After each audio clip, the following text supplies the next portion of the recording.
All right, good evening, everyone. If you could all take your seats, please, we'll go ahead and get started. Welcome to the first Pontiac Planning Commission meeting of 2025. I'll start with introductions. On my far left here, we have Corey Christensen, Senior Planner. Next is Mark Yandrick, our City Planning Manager. Introducing my fellow commissioners, we have Commissioner Tim Shepard, Commissioner Sue Sinclair, and Commissioner Chris Northcross. We are missing a couple people right now, but I think we have enough to get started. All right, could we go ahead and do roll call? Commissioner Shepard? Present. Commissioner Northcross? Present. Commissioner Sinclair? Present. Commissioner Henley? Present. We have a quorum. All right, do we have any official communications from staff at this time? I have none. All right.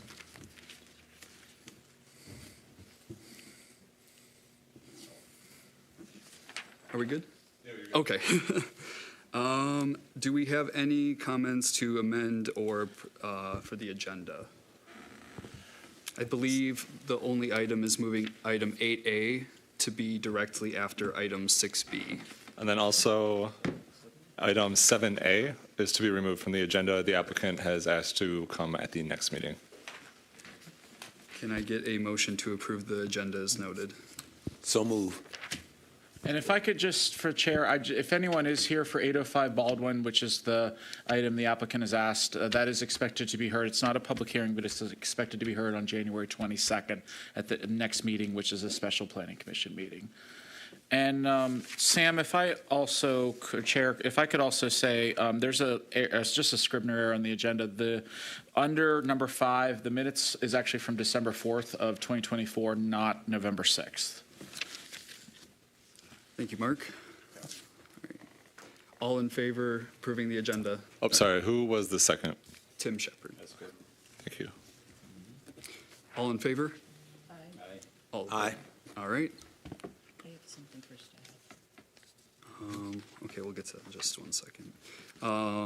Does anyone have any edits to the December 4th Planning Commission meeting minutes?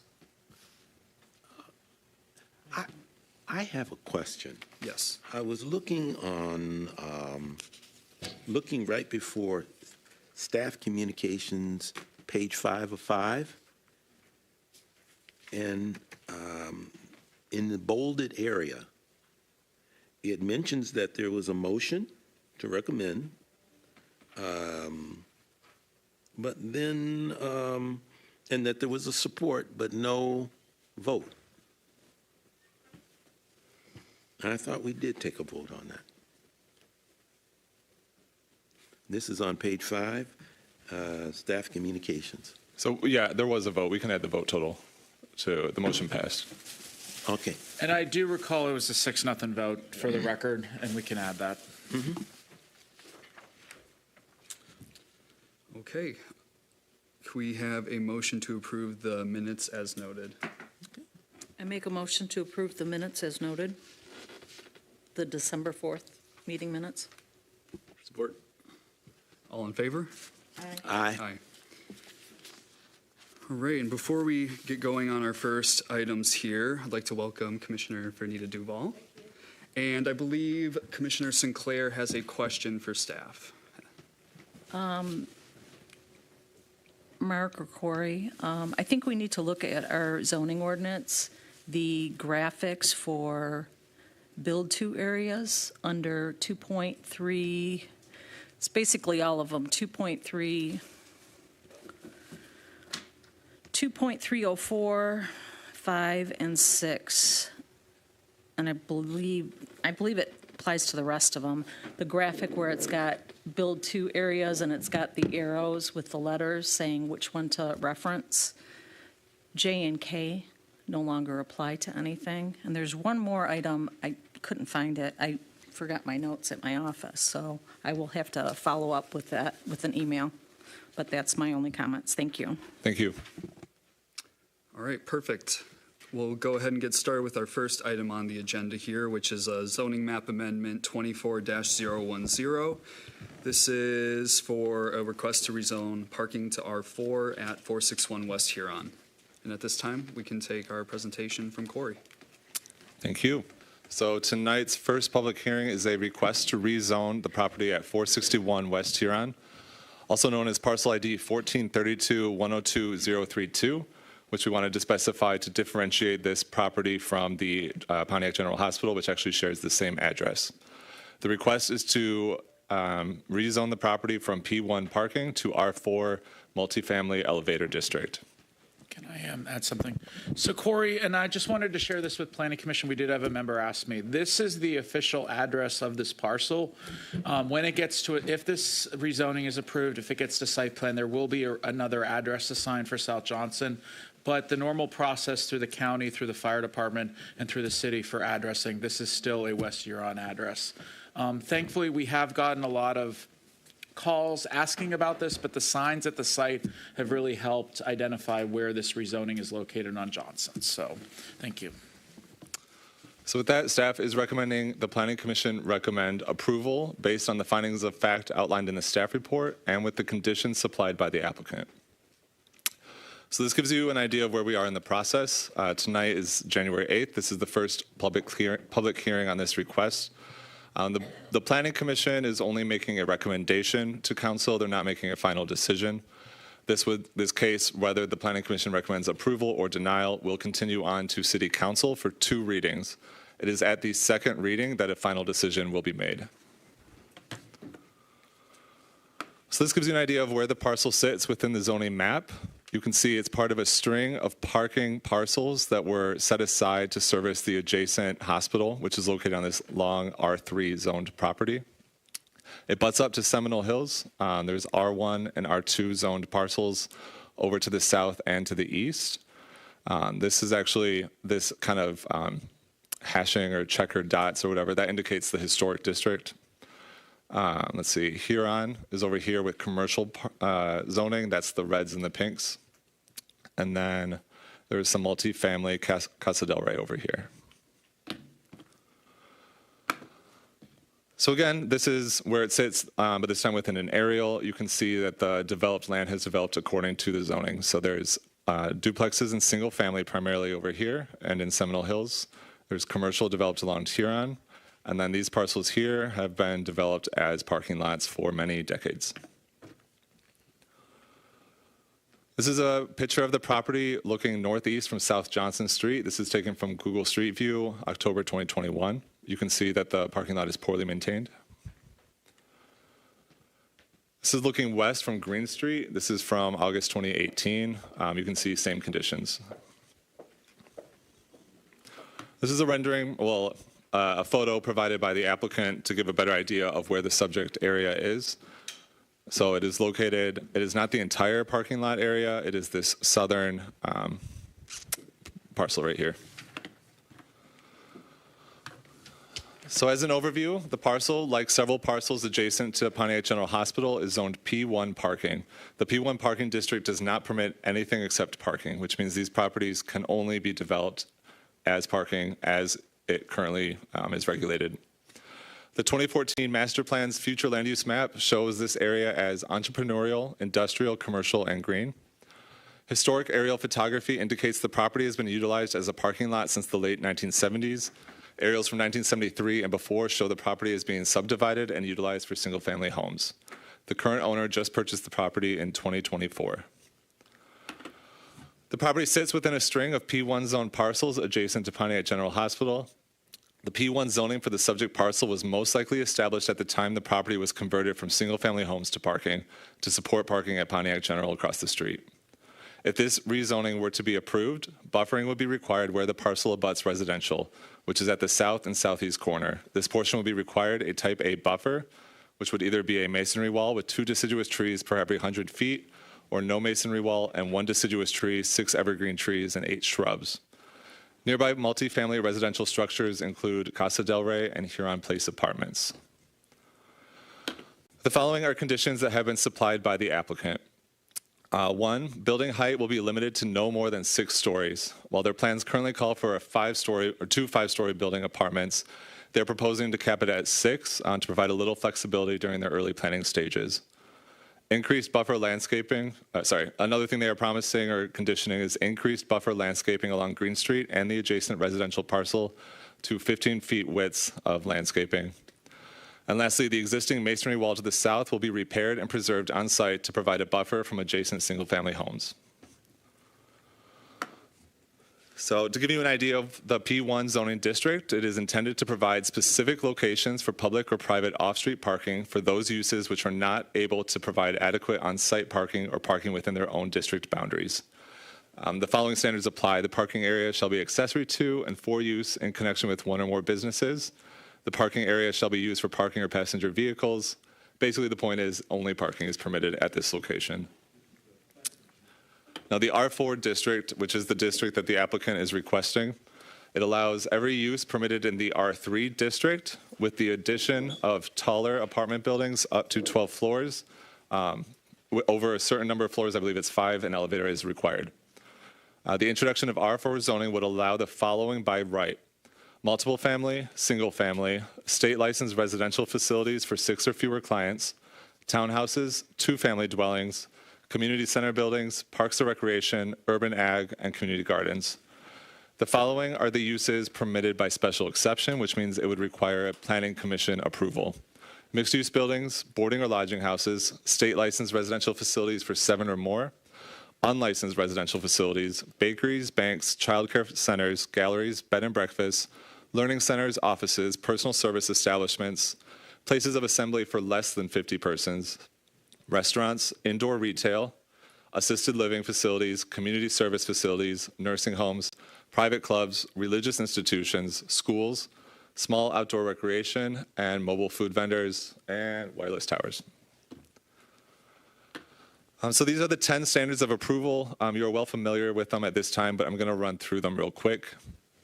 Firstly, consistency with the goals, policies, and objectives of the master plan, compatibility of the site's environmental features, evidence the applicant cannot receive a reasonable return on investment under the current zoning, compatibility of all the potential uses with surrounding uses, the capacity of the city's utilities and services, the capability of the street system, the boundaries of the requested rezoning district are reasonable, the requested zoning district is considered to be more appropriate, rezoning the land is considered to be more appropriate than amending the list of permitted or special land uses, and rezoning will not create an isolated or incompatible zone. In staff's analysis, the future land use map classifies this parcel as entrepreneurial, industrial, commercial, and green. This zoning classification is intended to encourage the positive reuse of vacant or underutilized property in strategic locations around the city. The property does not have any known natural features that require protection. It is already covered in an impervious surface. The site is suitable for redevelopment. The current zoning designation would only permit a parking lot. If they are to redevelop the site for any other use, a rezoning is necessary. The uses permitted in the R4 district are consistent with those in the R3 district, which already abut the existing single-family home neighborhood. The city engineer has reviewed the request of rezoning and has not identified any issues in terms of utility service. West Huron Street is a major commercial street that can accommodate commercial traffic. Furthermore, Johnson Street, which serves as the connector, already services Pontiac General Hospital and other high-intensity uses without issue. The proposed rezoning is appropriate in terms of parcel size, and a structure can be built on site in compliance with the required setbacks for the R4 district. And every other parcel in the immediate area is zoned for R1, R3, or P1. This is a residential area with a residential character. South Johnson Street is a type B street with heavy traffic generated by the adjacent hospital. Approval of this request would not create an isolated or incompatible zone in the neighborhood. And with that, staff is recommending that the Planning Commission recommend approval based on the findings of fact in the staff report, and there are sample motions for your use. Thank you, Corey. I would like to just recap. This is a conditional rezoning. It has to be volunteered by the applicant. So that one slide that Corey had with the 3 conditions is what they are offering, that if the rezoning is approved, they are obligated to follow that, and it would be actually recorded on the property. there's 2 years that construction would have to begin on the property. Otherwise, the zoning district would revert back to the P1 district. So it does, a conditional rezoning does give Planning Commission, City Council, but also the public some assurances about what could or could not go there. And the 3 conditions that they've offered are really the tallest the building would be built, but also providing additional buffer and protections to the neighboring properties. So thank you very much. Thank you, Mark. At this time, I'd like to welcome Commissioner Mike McGinnis. And for those in the audience who came in during the presentation, if you plan on speaking tonight at any of the public hearings, you'll need to sign in at the back of the room. All right, and with that, we can have questions for staff. Commissioner Duval. I guess my only question would be, do we know if this is low-income housing or? I would ask the applicant that. We've had Yeah. some light conversations, but I think they would be able to Sounds divulge that a little further. Perfect. I can wait. Thank you. Commissioner McGinnis. None at this time. Look forward to hearing the public's feedback. Commissioner Schiff. All right. Commissioner Sinclair. No questions.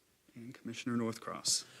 Yes, will there be a agreement developed similar to what we had for the lighthouse development on Auburn?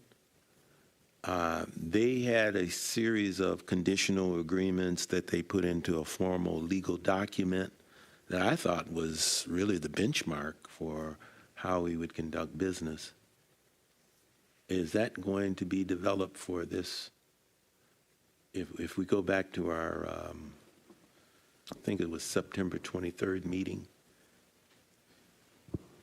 there was a legal document of conditions where their lawyer and I think our lawyers set out the formal agreement. And I thought that in his condition, the Maple Valley real estate company alluded to the fact that there would be a formal document developed. So a conditional rezoning is a formal document. What happens is if it is approved by City Council, that document actually gets, the mayor is allowed to execute that contract with the applicant.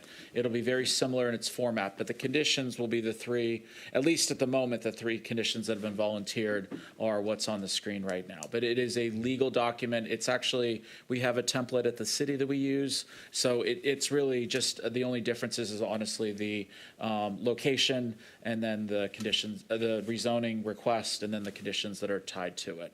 And it actually gets recorded to the property for that to actually take effect. And the application that he filed was a nice application. It has a description of where he wants to go and what's going to be done. Does that become like I thought in the lighthouse agreement that was attached as Exhibit B? That is correct. So this would, what the information we have here will be attached as Exhibit B? That is correct. Okay, great. No, and that completes my questions. I'll just listen. All right. And I will also be waiting until after public hearing for any further comment. At this time, could we have the applicant come to the podium, please?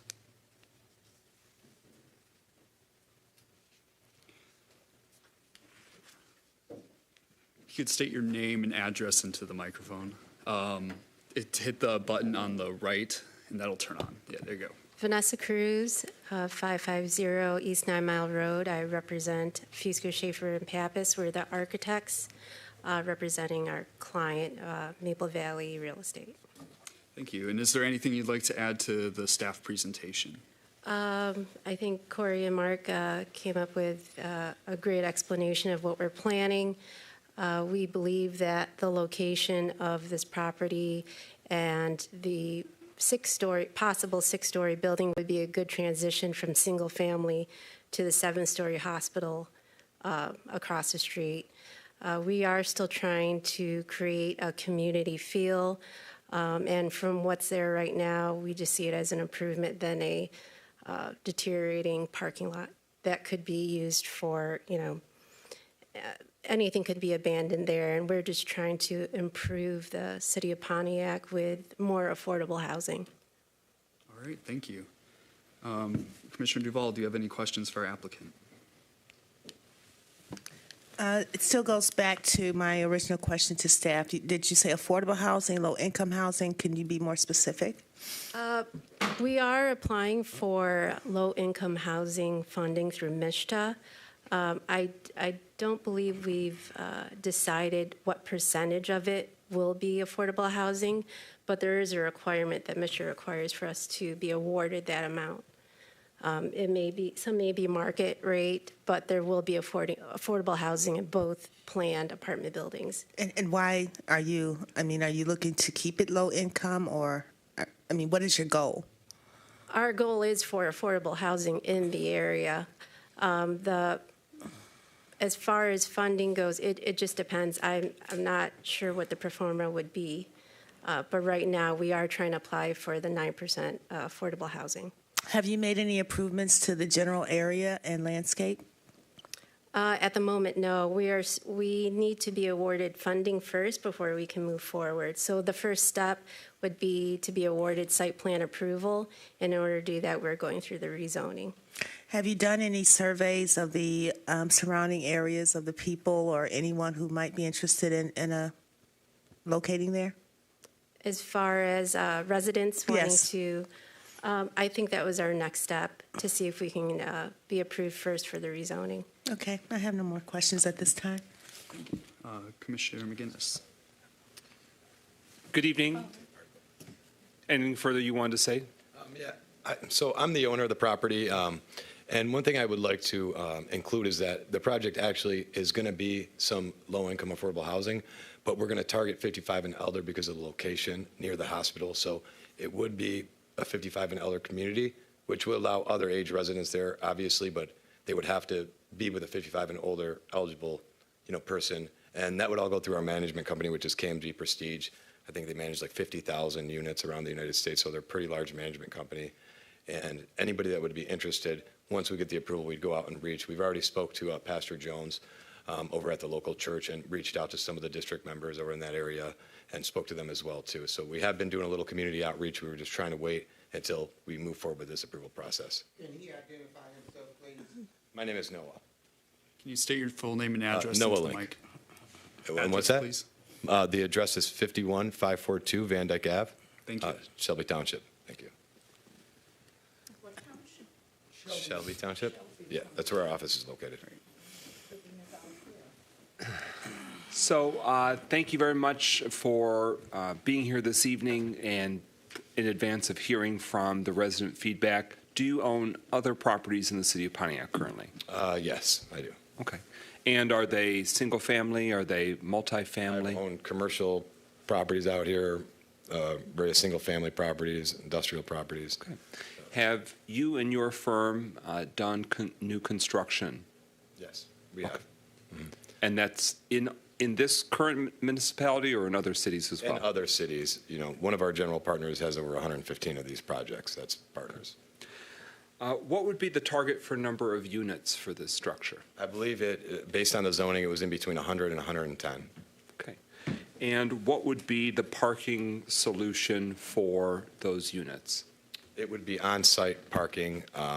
With the amount of, I think we had 2.6 acres, we were eligible to have enough parking without having to do a parking garage or anything like that, which was under discussion too. That's why we asked for the extra story, just in case we decided to do a parking garage as well incorporated into it. And we were also in talk with the Community Development Director, Deborah, as far as the parcel to the, I believe it's to the north of it, as far as possibly doing some type of, parking lot structure with that, but that's something we're waiting to hear back from the city about.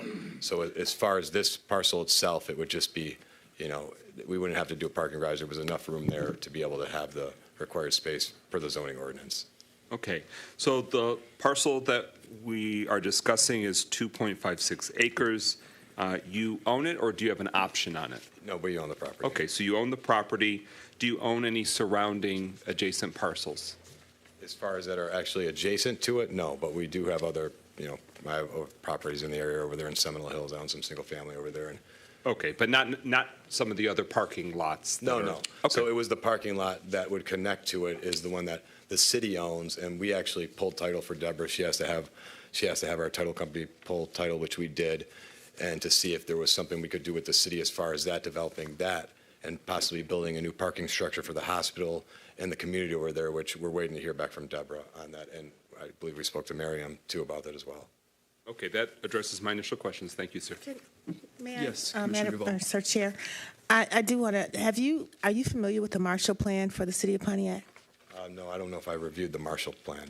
Okay, I'd strongly suggest you do because we're developing a certain look and feel for downtown, and so I think that would be necessary for further development of your project to coincide with the future plans for, our growth. Okay, no problem. And Mr. Pappas and their firm, the architects, I know they do a lot of these type of projects. They might have reviewed that as well. So But I will there's definitely some- look into yeah. it myself. Thank you. All right, Commissioner Shepard, do you have any questions for our applicant? I don't have any questions right now. I mean, for the zoning part, everything seems to be clear. All right, Commissioner Sinclair. When did you purchase the property? Last year, I want to say maybe around October, I believe, or August. I don't remember exactly. We buy and sell a lot of properties. Okay. You But it's- haven't done anything to the property since you purchased it? We purchased the property, and we've been working with the architects and everything like that. Other than that, it's just a vacant parking lot over there. I think they did some cleaning up, over at the property. When we bought it, it was full of weeds, and it just keeps on growing and growing, Okay. So we are, like we said, we want to fix the retaining wall that's there and kind of keep that because it's in decent condition. It just needs to be refurbished and everything. But when we got the property, it was already a little cold out, so it's hard to kind of start that process. Yeah, it's awfully overgrown for a parking lot. Yeah, oh yeah. And you're requesting 110 units. That's pretty intense.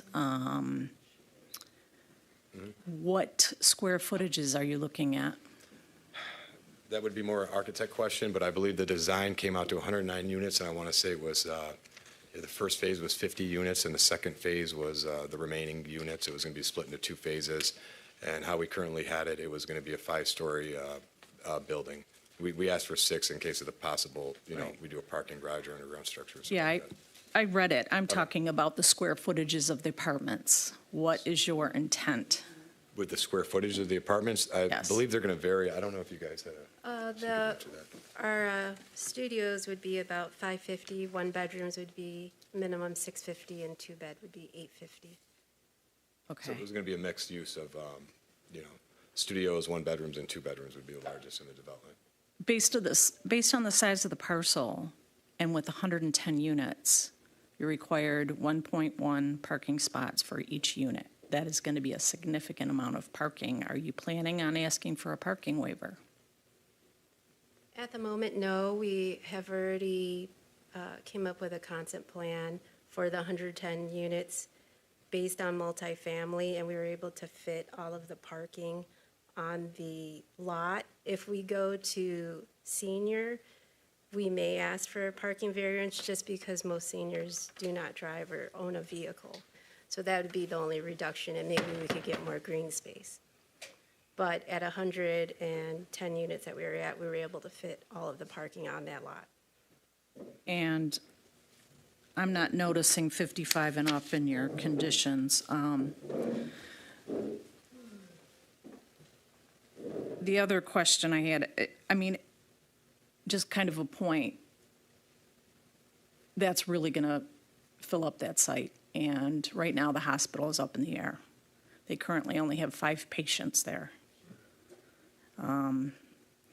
Similar, not to bring in another issue, but similar situation has happened in a different state, and they declared bankruptcy. So the state of that hospital is an issue, and it may not look like it, but parking could be an issue. You have a church, Welcome Baptist Church, go through there on a Sunday, and it's packed. It may not look like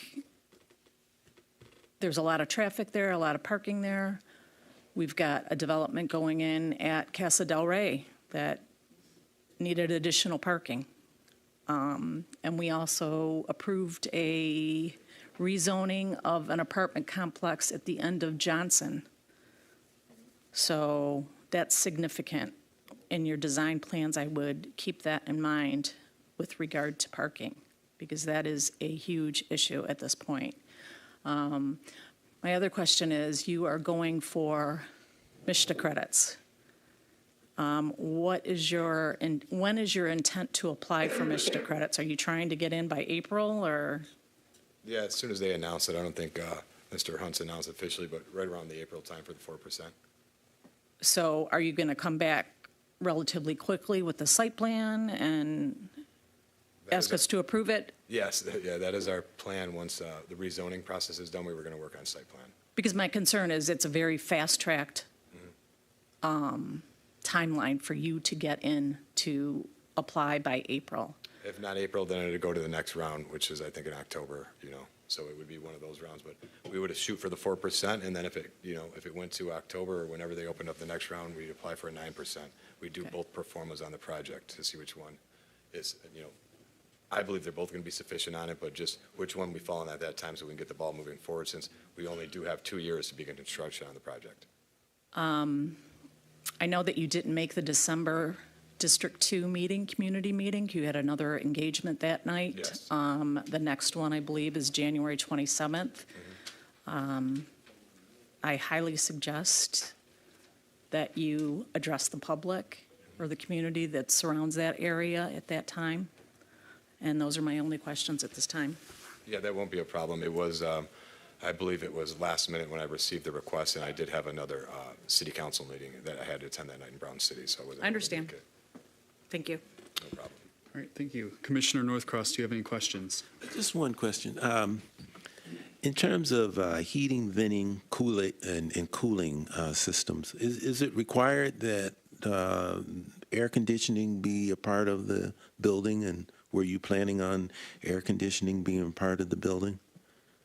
I'm assuming in the new Yes, construction. each unit would have their own HVAC mechanical unit. And that would include air conditioning. I'm Correct. thinking people stacked on top of each other and the sun beating down. Okay, thank you. I'll hold my other questions until after the public hearing. All right.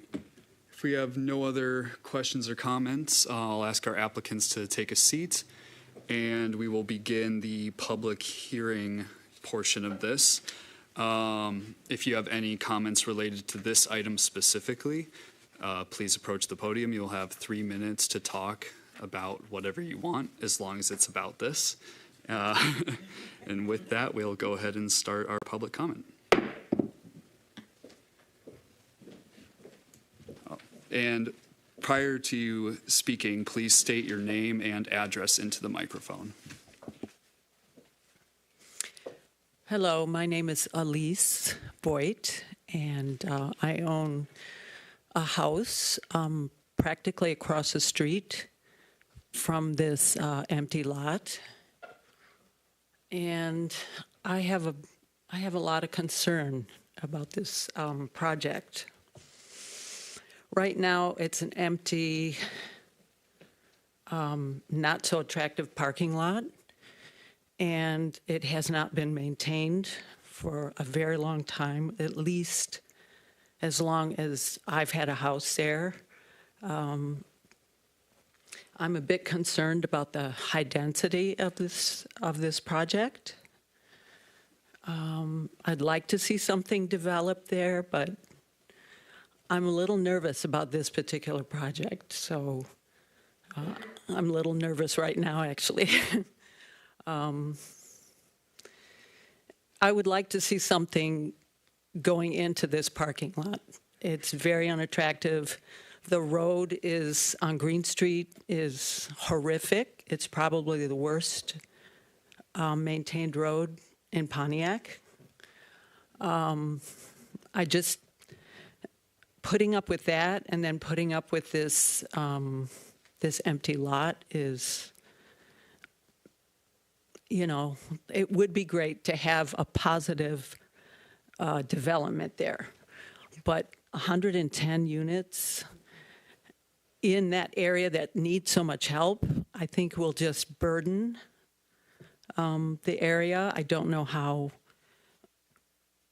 that property could be maintained at that density, and the parking, that I think it would be overflowing. I don't know. I'm just thinking it's such a big development for that property. So I think, maybe some rethinking of what could go there. Apartments are needed in Pontiac. I see that. Affordable housing is needed. But when these developments happen, I'm seeing that the maintenance of these properties is not kept up. And it's, I'd like to see something there, like I've said a few times, but it would have to be something that really is an asset to the area. I think Pontiac needs more assets and less on just getting things in there. So I love Green Street. There aren't that many homes there. I own the lot next door as well. And it's just an area that needs help.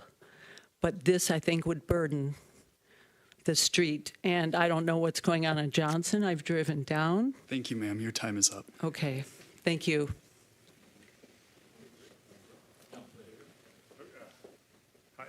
I'm Paul Hudacek, also 117 Green Street. With this development, so is that, you're talking total, I don't know if it's 110 units, is that per building or is that for the two combined?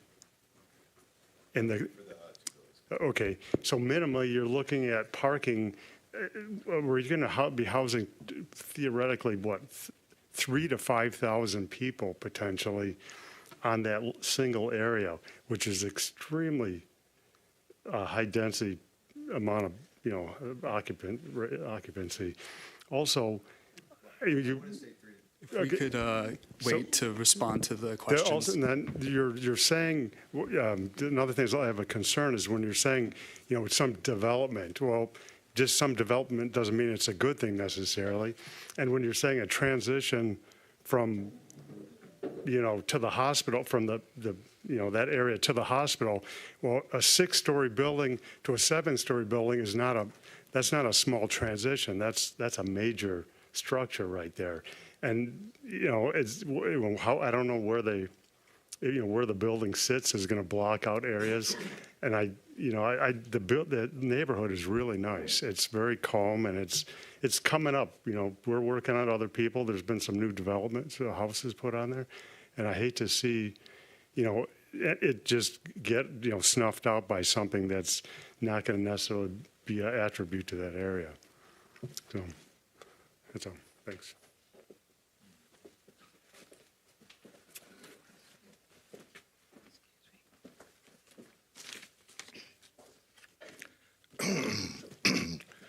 Good evening, everyone, and Happy New Year to the council.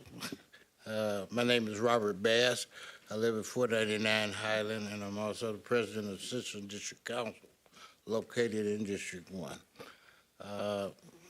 I am a little perplexed with it because I don't like staff. I don't care for the staff report so much as moving from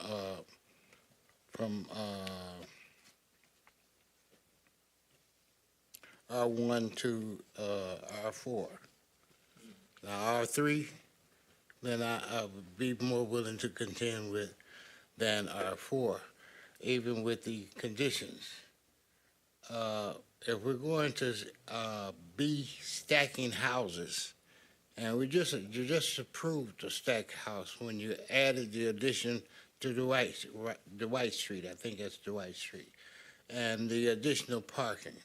Okay, now I don't know if this is going to be a phase 1 or phase 2 project, but you are also right now speaking of multiple things that you want to do, and I'm not seeing it right now.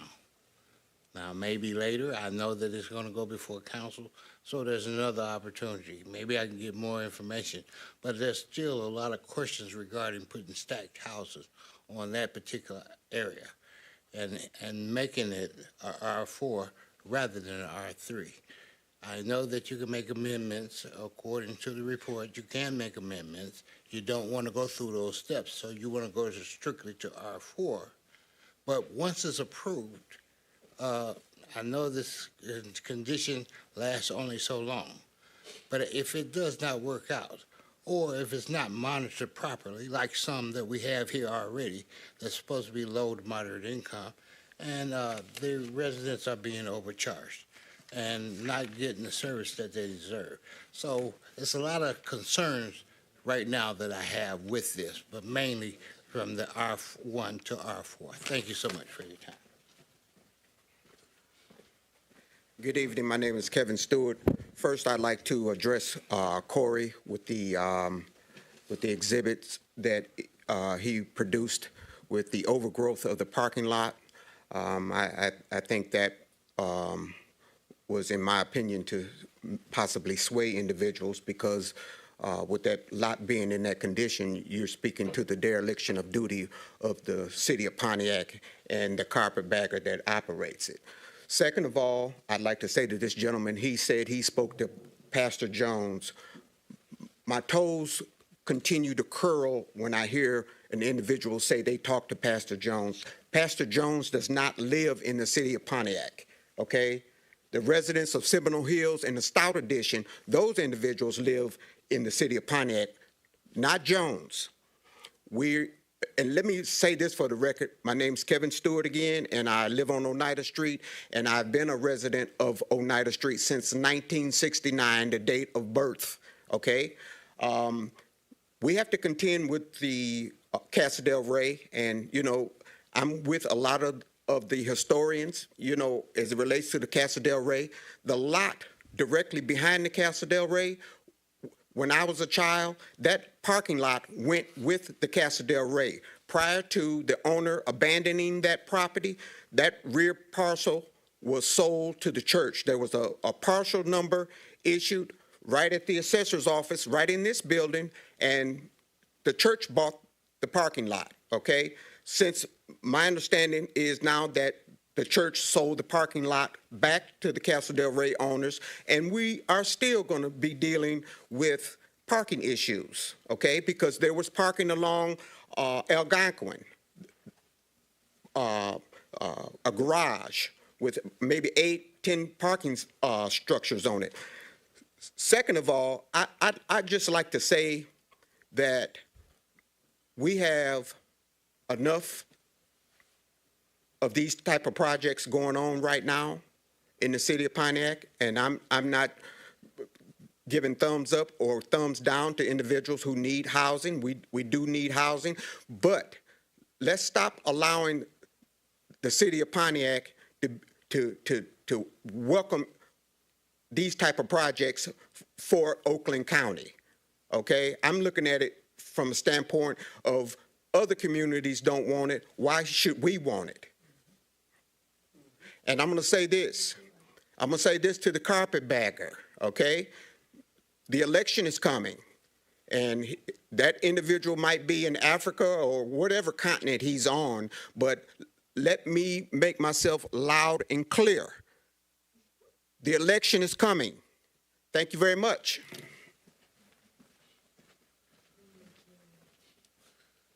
Well, I'd just like to state that the gentleman over there said Can I have your 3,000 name and address, people. please? I'm in Waterford. I'm just speaking of in terminology of where his math was. He said 3,000 people. William Gray, 93 South Josephine. Thank you. He said 3,000 people. It houses 110 people times 3 people. That's 330 people, not 3,000. And that's all. I just heard that. It kind of just bobbled me. Unless you're living 30 people per housing, it's kind of, I'm just in here to support my friend Sergio, but I just heard the math and I had to say this because it's ridiculous. 3,000 people in 110 housing makes no sense. I'm done. Thank you. My name is Jeremy Coon. I live in Seminole Hills. So I actually own a security company that covered quite a few KMG properties. Those properties are very well, they're not maintained. And a lot of stuff happens on these properties. Like, I'm more worried about the crime rates. Like, Seminole Hills is a very nice area. It's a very secluded area. And once we introduce low-income housing to this, it's going to lower the property values, which in return would lower taxes. Does Pontiac really want to take a tax loss right now on, like, an area that's actually providing a lot of taxes for the city?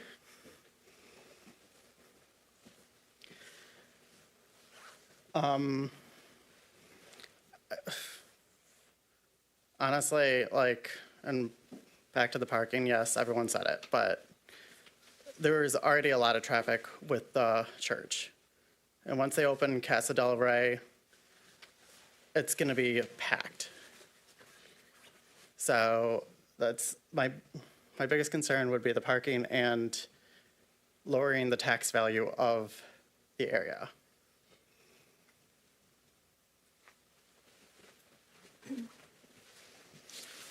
Good evening. My name is Ingeborg Truitt. I also live in Seminole Hills, and I completely oppose that new project there across from Johnson Street. And I used to live on South Johnson and Portage Street, right in that corner house, and I cannot see how they can put up a 6-story building, I mean, right across there. I mean, I think we have enough low-income housing in Pontiac, and we don't need any more. And how about the parking? I mean, where is the parking going to be? Is it going to go out on South Johnson Street, right across the hospital, or on Green Street? I mean, it's just plain ridiculous. I can see that maybe the area needs to be developed, but not in that way. I mean, there are better ways to do that. That's what I have to say about that whole thing. I hope you come up with something better than that.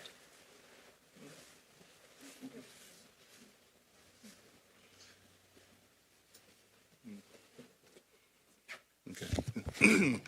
Carlton Jones, 1323 Oakland Drive, Pontiac, Michigan.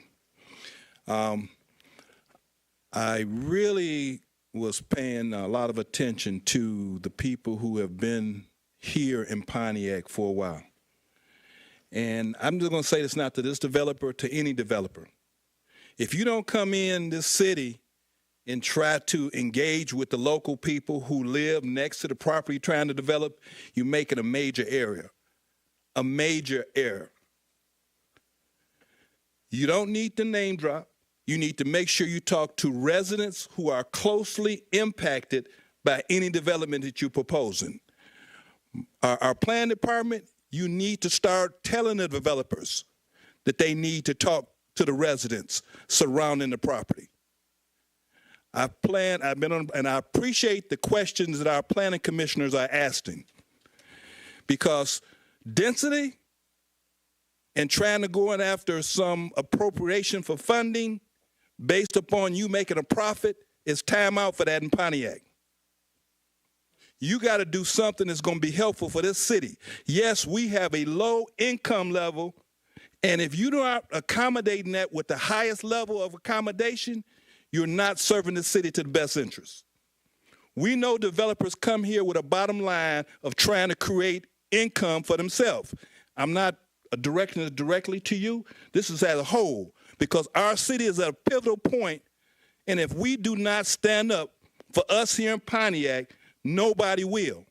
We need elected commissioners or appointed commissioners. We need people working for the city to put that message out to anybody, especially if they're asking for a variance or they ask for something that's not properly already zoned. Our city is going through a master plan change right now, and I'm going to tell you, residents who've been here for a while, we are not going to allow anybody to come in here and squeeze in for a profit and try to make it work.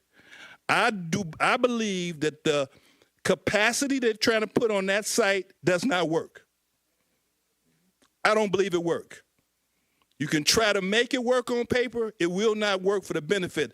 That community, Seminole Hills, has been a great, stable, historic community for Pontiac for a long time. And trying to squeeze in for profit is not in the best interest for those people who's invested in that city or that area for a long time. I don't live there, but I know about it, and I got friends who live there. So I'm just saying, if you truly want to do something for Pontiac, going at the minimum amount of square footage and the maximum capacity doesn't work. Thank you.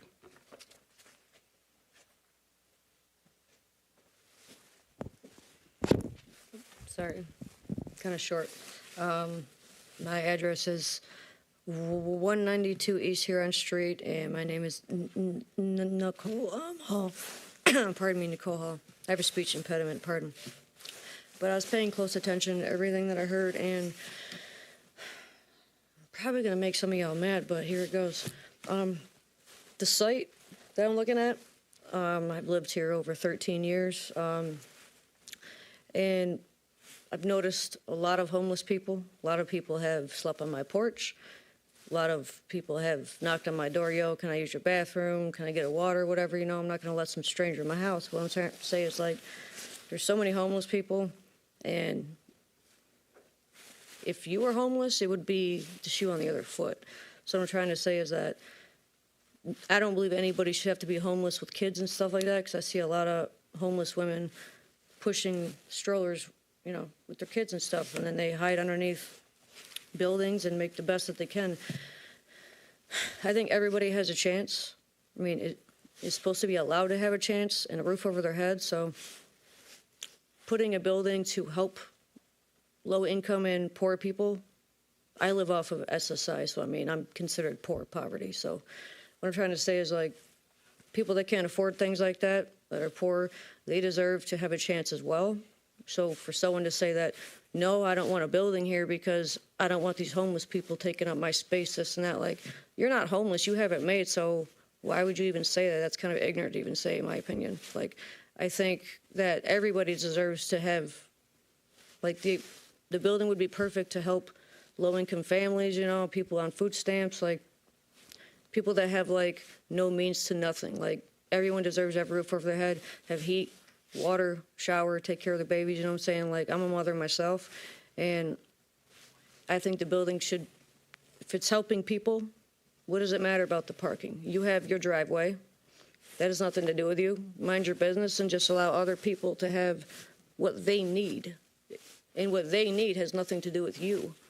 You have what you need. They need what they need. So I look at it this way. We should be here to help people, not be selfish about our own needs. And that's pretty much all I have to say.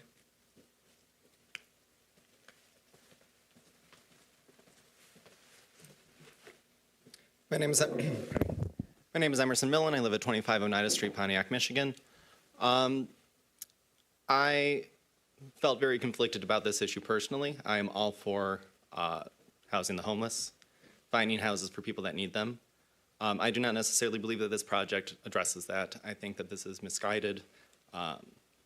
Term carpetbagger has been thrown out a few times, but I believe in the interest of people that live here in Pontiac, we want community outreach. We want this to be redeveloped for purposes that better serve the community at large. I love the idea of renovating that from an overgrown parking lot. Love the idea of a community garden. I absolutely love the idea of finding some way to house the homeless problem here in the city. However, building a new structure to achieve that by people that don't live here is not the solution.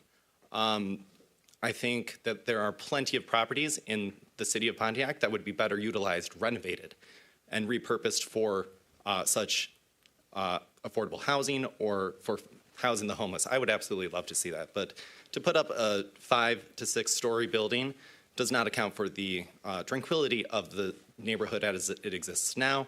I've been there over 10 years now, about 10 years, sorry. And it's a wonderful place, wonderful neighborhood. Live just down the street from Casa del Rey. We'll see how that goes, but I definitely have some concerns with the proposal for this structure. As I mentioned, wholeheartedly agree that homelessness, affordable housing is a serious issue to be taken into consideration. However, I once again do not think that this proposal aims to actually do that at its heart. So I would like to just put that out there. Thank you. All right, and this is a last call for any comments relating to this item. Carlton Jones again. I'm going to put my other hat on now. Workforce development is a very key, important thing to me, and I like to put a challenge out to the property owner. If you're willing to try to engage with some of the properties we have in Pontiac, there could be, because I didn't hear anything first saying this was for homeless. I didn't hear that. I don't know. Maybe I missed that part. Did it say this was for homeless? I don't know if that. Maybe I missed it. We will answer all of those questions at the conclusion of public hearing. Okay. I didn't hear that if it was just for them, but that really doesn't make a big difference. What we want to do is find ways to increase the income of people so they don't be homeless. I'm doing workforce development. I love to see a developer come in here and say, I want to hire people from Pontiac in this whole process to help them be more self-sufficient. And I'll be the first one to say, I will work with you to do that, and making a commitment in writing that you will hire Pontiac people to help develop this process that they can actually afford a place to stay. One of the reasons why we don't have, or we have so much homeless, is because we got a low level of income because people come to Pontiac and work, but they don't live in Pontiac. So if we can turn that around, I think we could do a great service to developing that property, and I'll be the first one to work hand in hand with something that makes sense for the residents of Pontiac to increase the income level so we're not always looking at it as the hole in the donut in Oakland County. Thank you.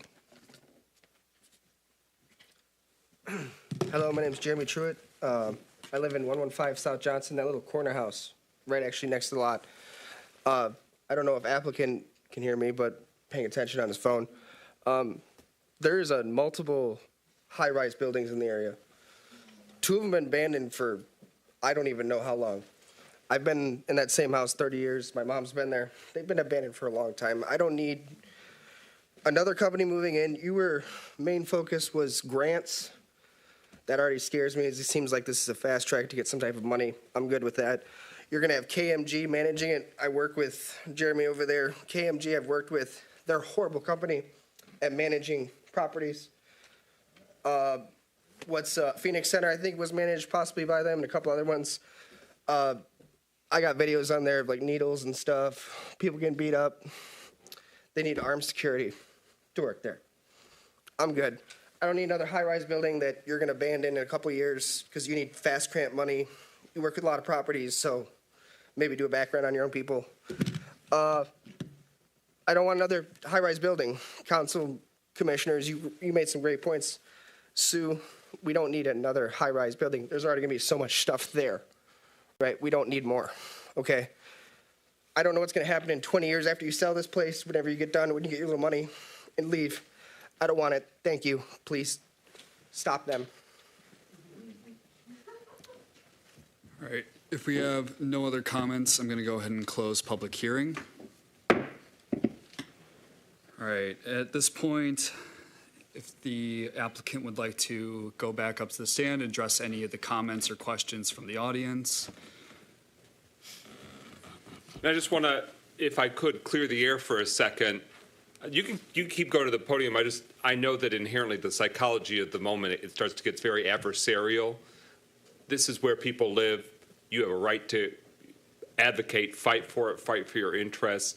And I just don't want an applicant, I've just seen it over the years, been in a lot of these meetings where the applicant starts to feel defensive, like you're attacked, you're personally being attacked, your credibility, your reputation's being, certainly speak and represent yourself, but don't try and feel the need that you got to go toe to toe and try and defend your name and your honor and your family. It's a heated thing, and that's okay. And I don't want to try and dismiss or diminish it. I just want to make sure we don't try and start going to the mat to try and say defend honor and integrity, et cetera. This is about a rezoning of this site. These are the folks that know this area and neighborhood best, so their perspective really matters, and we want to hear your perspective in answering the nuts and bolts of what this would mean for them should it proceed. So hope you don't mind that commentary. I was already starting to tell, it started to get, you know how it's going to go. Thank you, Mike. Very well said. But yes, if you'd like to come up and address any concerns. I'm actually not the applicant. Vanessa and the architectural firm was the applicant, but I'm here as a property owner. Vanessa, did you want to address something?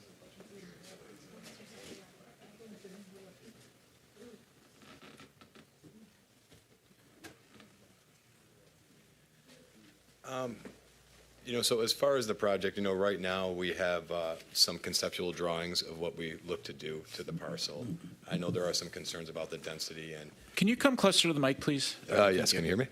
Okay. That's much better. So as far as the project, I know there's a lot of concerns about the density of the project, and, we've done some conceptual drawings, but I think that would more be done at site plan review as far as, how many units would be approved, exactly what the parking spaces would be, and everything like that once we got to that point. For now, we're just trying to get this rezoned because we've only owned the parking lot a short time. So a lot of you local residents have known this has been outgrown, not taken care of. I know because I used to live in Pontiac, and I've been out here 25, 30 years. I grew up in this area, so I'm very familiar with the city, and I'm very, very familiar with this area over here. And as long as I can remember, this thing has been pretty much vacant as far as it hasn't been used other than by other sites, which, okay, there's people parking on there, that's fine, but I don't think the city was taking care of it. This property was actually given back to the county by the city. They said, we don't want it, so it went back to the county and we obtained it from an auction. And we came up with a plan for the area, at least I don't know what else to put there, it's a vacant lot. What would you put there other than housing for people? So that was kind of our ideal. And actually, Carlton, we spoke at one of the zoning amendment meetings. We talked to you, remember, we were doing the map together and stuff. And we have met before, and I understand that, we talked about bringing people in to do local work too. I know I think your company is Carnav, I believe.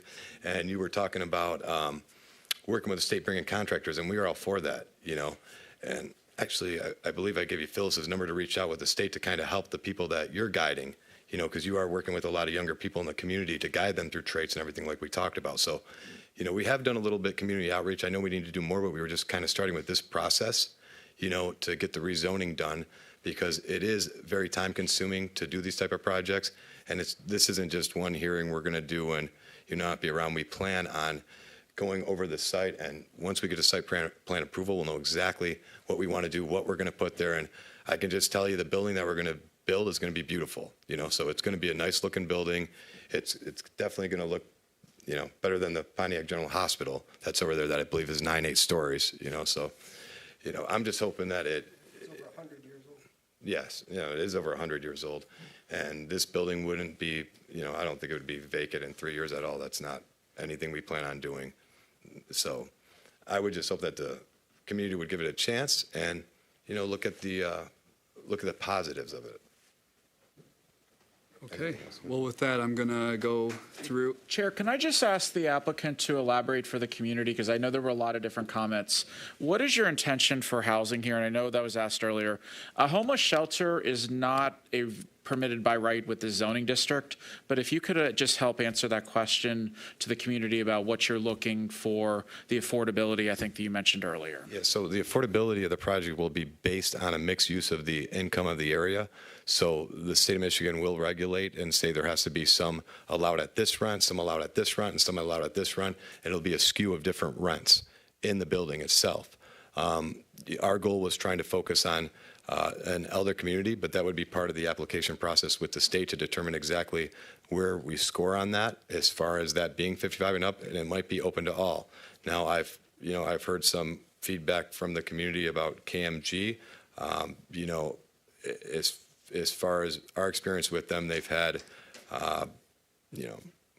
thousands and thousands of property they managed, and, they're approved by the state, and they're the largest. So I'm not sure exactly what projects they worked with or other ones that they were unfamiliar with, but I believe that the management company there would be sufficient. And as far as my understanding, they're one of the best in the business at managing those type of projects with different income levels to make sure everybody has a fair shot at getting in a brand new building that is going to be, have all the new amenities and all the new, everything will be brand new in the building. Okay, thank you. Commissioner Duval, do you have any final thoughts? I do. And I was trying to hold my composure a little bit. And I appreciate you wanting to develop in the city of Pontiac. We need, modernize. We need to, do a lot of different things here for our citizens because they deserve it. KMG Management manages the Phoenix Place, and when my father passed away on March 18th of last year, I had to pay a hazmat company to come in and clean up his apartment. I will never, as long as I'm living, support anything with KMG Management, ever. And I'm just saying, it's very personal. And I think the city needs to hold them to a higher standard. If they can do that to our seniors, okay, so then there's that. And I apologize for saying the Marshall Plan. I meant the master plan. Thank you, Carlton. And that's all I had to say. Thank you. Thank you, Commissioner Duval. Commissioner McGinnis? I want to thank the neighbors and residents that have come out, that have helped shape this conversation. You really deserve an apology because you've had to contend with this concrete barren wasteland along the Johnson corridor. Those that are on Green, those that are on Portage, on Stout, those that are on Oneida and Seminole, or intersecting in areas close by. You've had to deal with that, and at times that was the city that owned that. The city that let that, in their own struggles, let that rot, let that wither away. This hospital was owned for generations by the city, built by the city and the taxpayers, modernized by the taxpayers, and as the city struggled and ultimately wasn't able to retain that hospital anymore, this neighborhood has borne the brunt of that. So I just want to acknowledge that past challenge and that past struggle, and I just think that your neighborhood, I hope this is a good conversation because you're delving into, what do you want your neighborhood to look like? What does work well? Because there is inherently a struggle or a challenge of single-family residential and something larger than that. And the hospital obviously is larger than that, but the barren wasteland of parking ain't cutting it. And that's not what you deserve. That's not going to help the city. So I think that rezoning is inevitable. The question is, to what degree do we rezone? I don't think a sea of parking is necessary now, and it's not going to be necessary in the future. But what is concerning is if you have the residential, single-family residential, if you look at the aerial, this is a great visualization. If you have 6 or 5-story building right on that parcel line, and I guess that would be a question for a future site plan.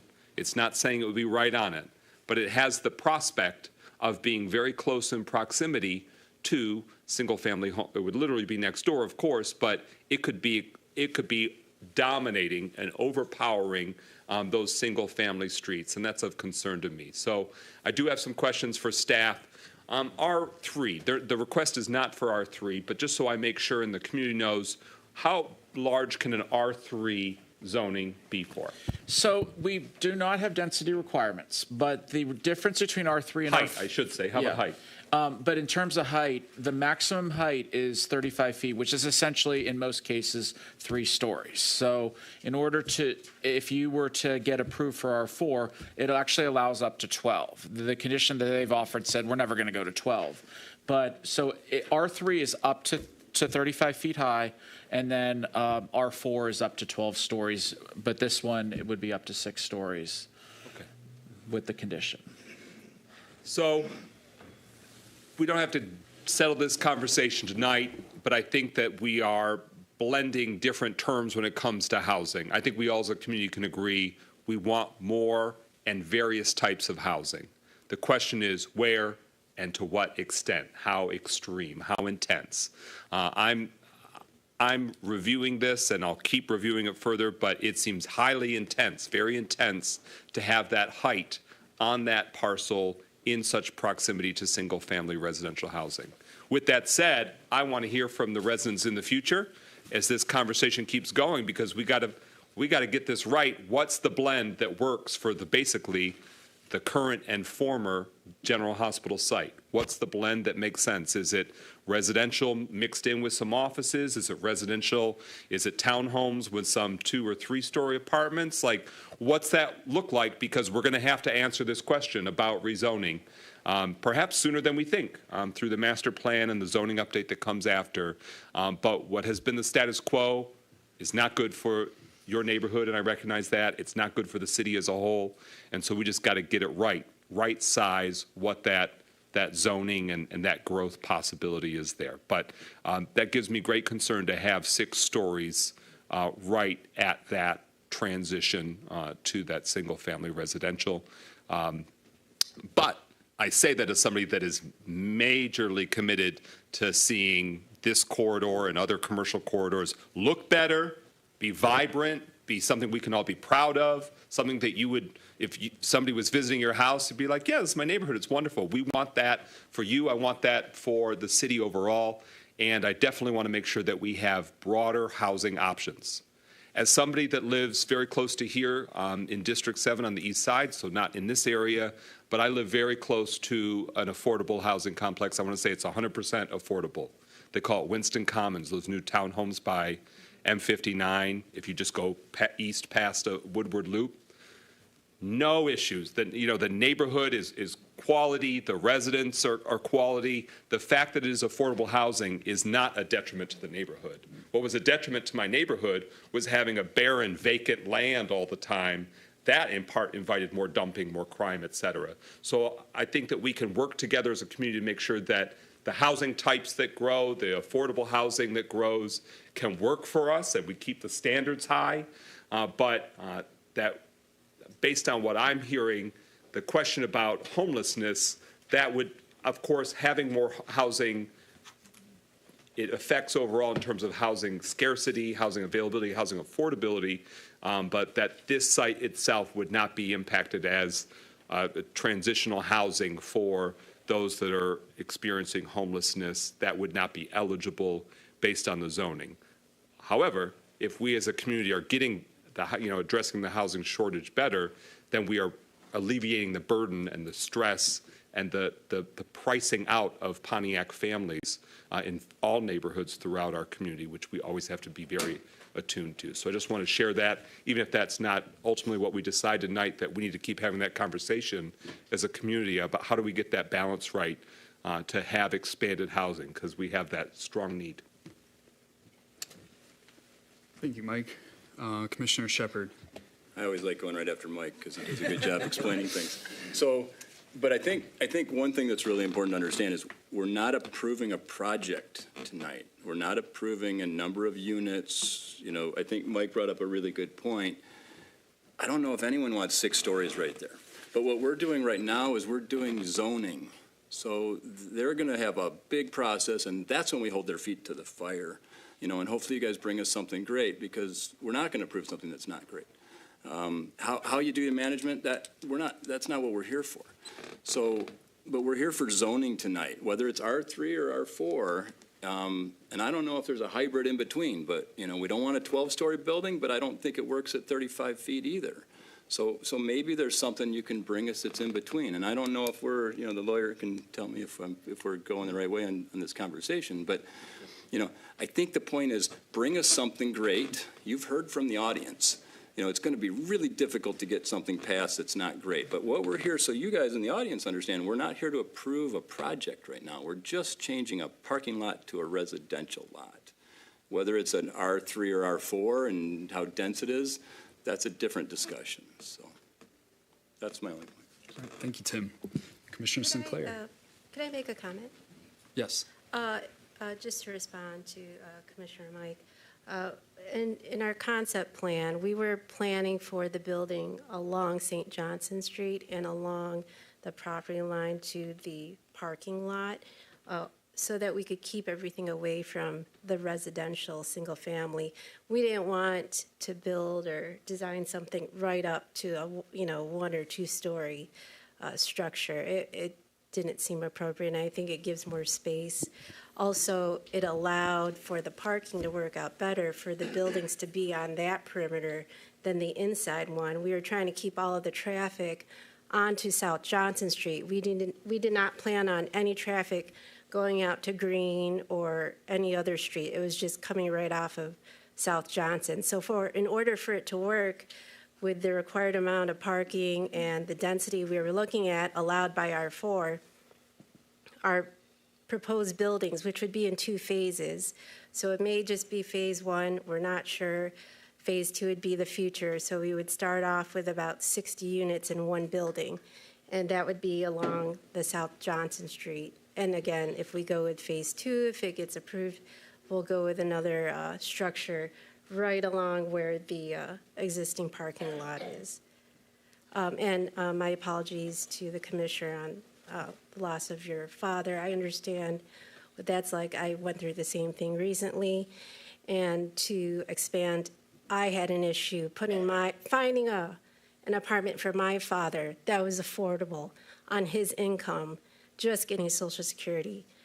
We were looking at $1,600 a month for an apartment. So I think more affordable housing for seniors is needed in the city of Pontiac. And if I could just add for both Planning Commission and the applicant, what you mentioned about placing the buildings along Johnson would not be able to be addressed fully tonight, but that could be a condition of approval that you could volunteer as well. So if you wanted to, maybe with dimensions. So I just wanted to offer that. Commissioner Sinclair.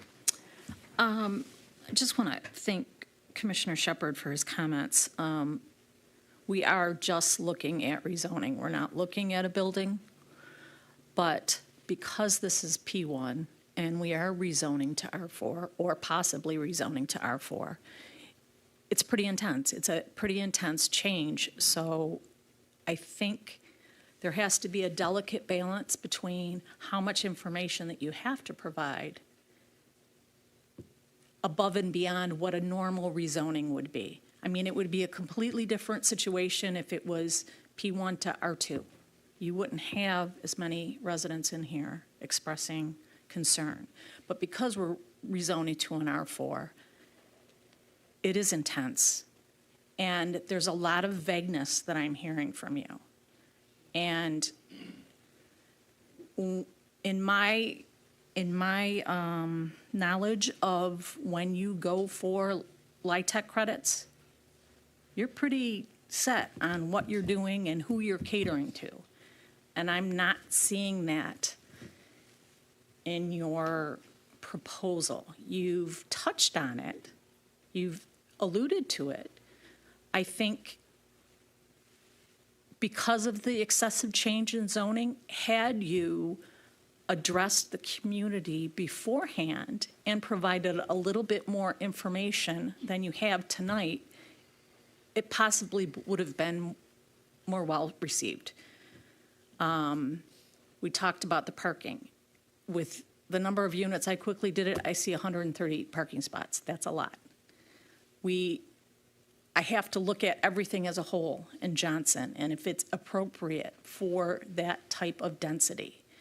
Last night at a city council meeting, they talked about a road diet on Johnson. That's to slow down the traffic and things like that. So there are issues on Johnson that affect safety. So it's not just about, somebody made a comment about minding your business. We can't mind our business up here. We have to look out for everything as a whole. So parking may not seem like an issue, but it is an issue. It is a big issue. I have full confidence in the architectural firm that you've chosen. They've come to us with other multifamily properties that have been very well received by this planning commission. I just really wish there had been a little more information, and to the applicant, I wish I could have more confidence in what you're saying, because when you're applying to the state of Michigan, there's so many variables in your scoring. There has to be more detail to it than that. And again, I'm only asking this because we're going from a P1 to a high-density use. Since I've sat on this commission, we haven't had a rezone to an R4 yet. And those are my concerns right now. So thank you. And I really, truly hope that you are able to attend our community group meeting, which is on the 27th. And I happen to be chairing that meeting because the person that normally chairs it has a conflicting meeting, a zoning board of appeals meeting. So I strongly urge you to get in touch with her, and she can tell you more details. Thank you. Mr. Vice Chair, since there's a lot of Johnson Street neighbors, the road diet that was discussed last night is on State Street, but it intersects Johnson. So it won't be changing the lanes on Johnson. It'll be changing on State Street. So where State's really raggedy between Huron and Johnson Street, that'll be repaved this year, and they're changing the lanes to try and make it safer. Thanks, Mike. Didn't you talk about Johnson and Huron as well? MDOT? I think it's, I don't want to speak without looking at it. If it was, it would have been a traffic signal, like a pedestrian crossing. But no, I think it was Johnson at State, like where Elizabeth Lake, State, and Johnson come together. They'll be doing some intersection changes to make it more pedestrian safety, but State Street's getting the road diet, not Johnson. I misspoke. I probably shouldn't have said road diet, but there are issues at Huron and Johnson that he did mention last night. Thank you. Thank you, Commissioner Sinclair. Commissioner Northcross, any final thoughts? Yes. I opened with a question about the actual list of conditions and what's included in that. I also mentioned the lighthouse project that's occurring on Auburn. And thinking back to that process, I really saw that as being sort of a benchmark of how to take and deal with multifamily housing, come to an agreement where we're fairly certain that what we're thinking will work is also what the applicant is thinking will work, and that we've gotten an agreement, and it's an agreement that's in writing. If necessary, maybe there's even pictures, but so that we can all kind of say, okay, we've got this piece of property that's in the city. What's going to be in the best interest of the city? What's going to also allow the developer to be able to do their thing, make their living as well, and 10, 15, 20 years down the road have some property that works for the residents who are in the city. And right now, I'm sitting here and I'm saying, well, I don't really see the agreement, the formal agreement. And then there's also some other questions about density. When I think of density, I think of some of the other very tightly packed developments, some that work well, some that don't work well. And I'm not sure what's being really proposed here for us to take this piece of property, say, okay, we're going to turn it over, we're going to develop it, and at the end of the day, we feel we have something that serves the city well. I know that's the intent. That's certainly your intent. I know that's certainly our intent. But if you can help us visualize it a little better, I think your conditions that you offered so far are really a step forward to doing that. But if we can go just a little bit further to help everyone kind of understand what we're doing, while we're not trying to approve the whole building, but certain key aspects in the concept things that will happen, things that won't happen. I think we all need to be clear in spelling that out so that when we do get to the final site plan, we can see those elements plus the real details. And the devil's always in the details. But at this point, it's hard for us, at least for me, to really understand the concept that's being proposed here. I know it's very high density. Maybe it works. I'm not sure. It'll be in how it goes forward, and what's actually being proposed. And I'm just really having trouble visualizing it at this point. Thank you, Chris. All my fellow commissioners have made excellent points, and I think talked about most of the aspects sufficiently, so I'm not going to sit here and restate points and beat a dead horse. But yeah, South Johnson Street, on that block specifically, it's a sea of unmaintained concrete. And I think pretty much any use you could put there would be better than what's currently there. But with that being said, there have been many valid points made tonight about some concerns with this. Like Sue and Tim, or Commissioner Sue Sinclair had said, we are not here to approve a site plan. This is simply a recommendation to City Council whether we should rezone this or not. And I have a serious concern with the volume and density.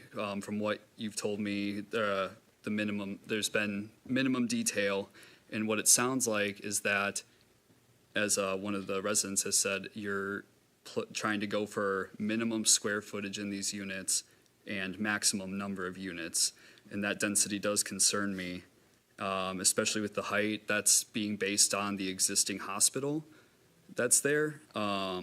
As Commissioner Sinclair said, the future of that hospital is up in the air, and in 10 years or so, who knows if that's actually going to be there. And then you're left with a 6-story building surrounded by a historic district in 1 or 2-story single-family homes. And our job as commissioners is to look at this property and not say, oh, well, in a year, it'll be fine. In 5 years, it'll be fine. We have to look at the whole history, or look far into the future of this property to see, is this going to be beneficial for the city and its residents? And at this point, it kind of feels like we would be saying, oh, I'm sure it'll be fine, which I don't think we can do. I think there could have been more detail to help us out in this decision. But those are my comments. And with that, I think to follow best practices, we can get a motion out here on the floor first, and then we can debate further from there if needed.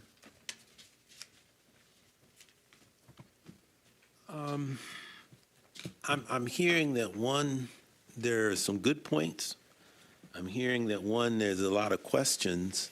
Would it be appropriate to lay this on the table for our next meeting? And I'm not sure what that does for your timing, but a motion to lay this on the table and bring it, if there are additional conditions one would like to serve up, if that is, to go ahead. If not, but my question is, what would happen, for instance, in 1 month? Would we?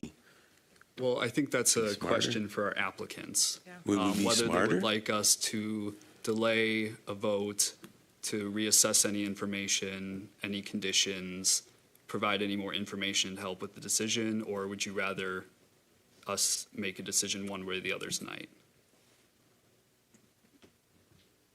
And one point I'd make, Mr. Vice Chair, is that I'm not certain, at least at the Planning Commission level, what additional information I could receive to help me make a decision one way or the other. I think I've got a sense of the zoning question that's before us. But I'm certainly willing to consider if any of our colleagues just are seeking some more specific information.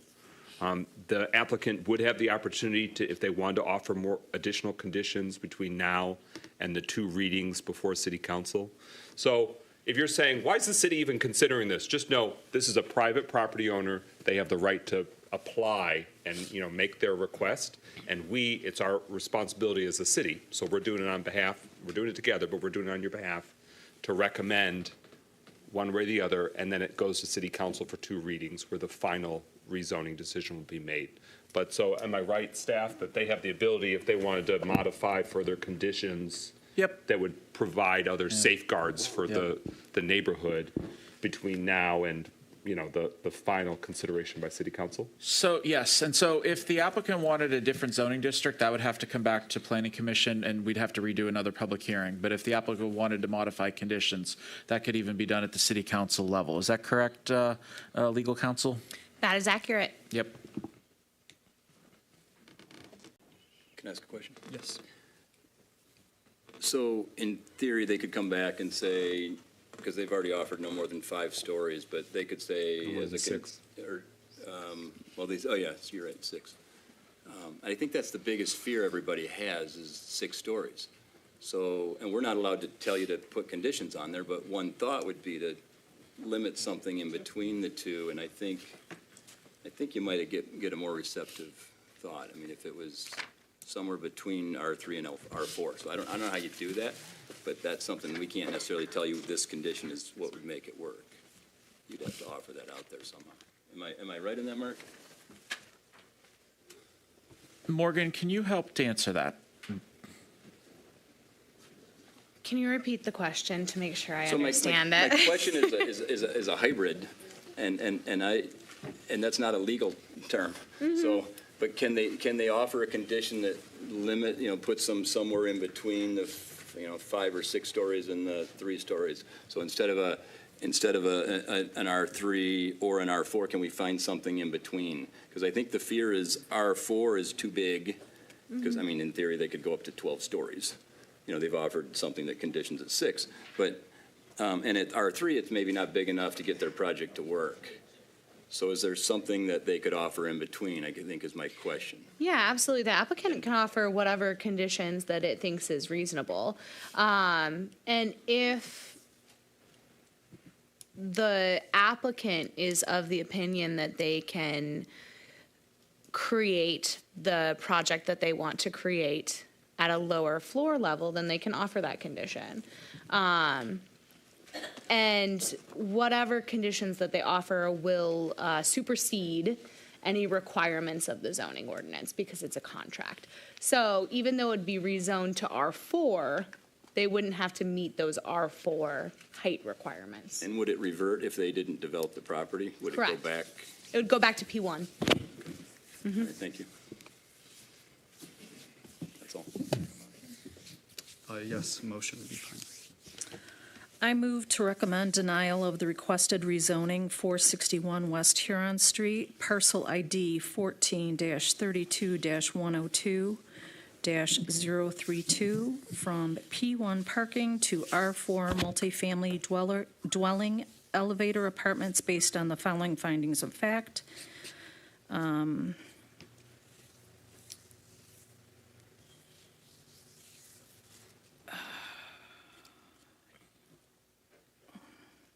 I support. I don't think she's finished. Yeah, I'm not finished.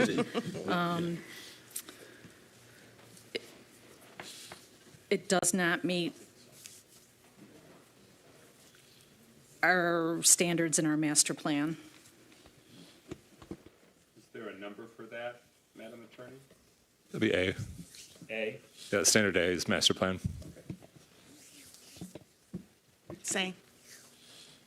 Support?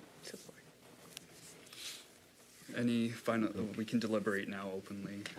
Just a logistical question. What's the deal with the address being 461 West Huron Street? This was mentioned at the beginning of the presentation. I'm sorry. No, don't even answer. Running late from work, don't even It is the belabor official address, I will say that. The initial At site plan, it would be readdressed Okay. to Johnson. All right. And for those that were curious, the resident that spoke during the public hearing, when they were saying carpetbagger, they were talking about the current mayor of Pontiac. That was who they were referencing. Since I could see that some people were confused if they meant what they were meaning by that. They were referencing the current mayor of Pontiac and his length of time living here.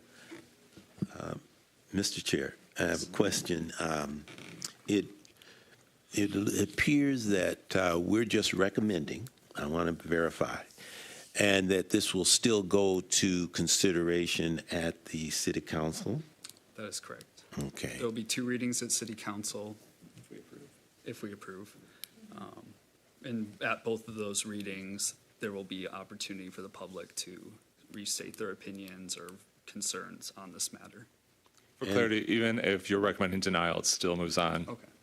Okay. And also an opportunity for the conditions and the agreement and everything for rezoning that's going to be offered by the applicant to be, shall we say, revved up, added to highlighted to, not, I shouldn't say revved up, I said to be better described as to what their vision is for this property, as it is as it is a change from P1 to R4 for a specific purpose. So it would give the applicant a chance to better define their purpose by the conditions that might be offered. Am I correct on that? As they present to City Council. Could you repeat the question? I'm sorry. That is my understanding. Yes, sir. Yes. Okay. Yeah. That it doesn't just stop here. That if there's some more conditions or other items that the applicant sees would help us understand better what the project's going to be, or maybe there'll be some slight changes or whatever. That would give that applicant a chance to do that, also to even interact with the community from the time that we make a decision here to the time that it comes forward to City Council for their public hearings at that point in time. Yes. Okay.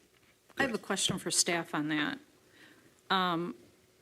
We're presented facts when we make our decision.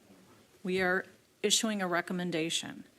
And to spend the amount of time that we spend here going over a project when we are volunteers, to have the applicant turn around, not saying that you're doing this, sir, to have conditions of approval or anything else change by the time it gets to City Council, in my opinion, is highly inappropriate.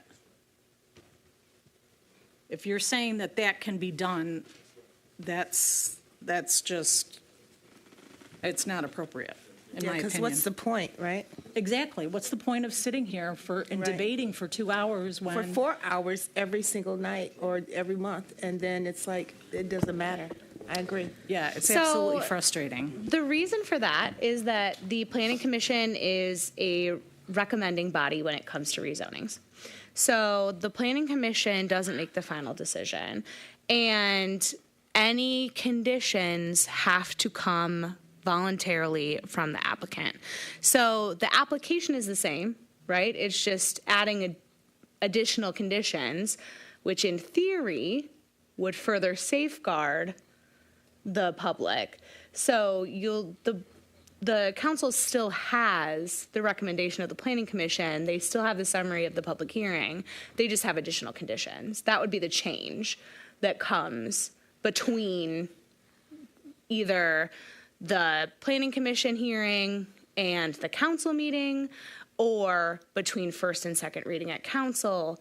That's the reason that that is allowed to occur. Versus, say, in a situation in which we have a zoning ordinance amendment, we have a Planning Commission public hearing. If a substantive change occurs in between the time that council hears it and the Planning Commission holds that public hearing, we have to go back before Planning Commission and hold another public hearing, because there aren't those same safeguards, right? It's not additional conditions that benefit the city and the city's residents. It's an entirely different zoning ordinance amendment. So that's the reason that that can change between the time that it comes before Planning Commission and the time before it goes to council. The problem I have with that is the application does change, because then the conditions for approval have changed. And we're basing a recommendation on that. And it's nothing really to do with you personally. It's just the rules. And as I'm sitting here, I have one city council representative that's here, and I don't know if my council representative is reviewing what is said at this meeting, and I have an issue with that when we are making a recommendation to them, and it does change. I mean, it could change my vote, it could change my opinion, and I think that's a disservice to the applicant.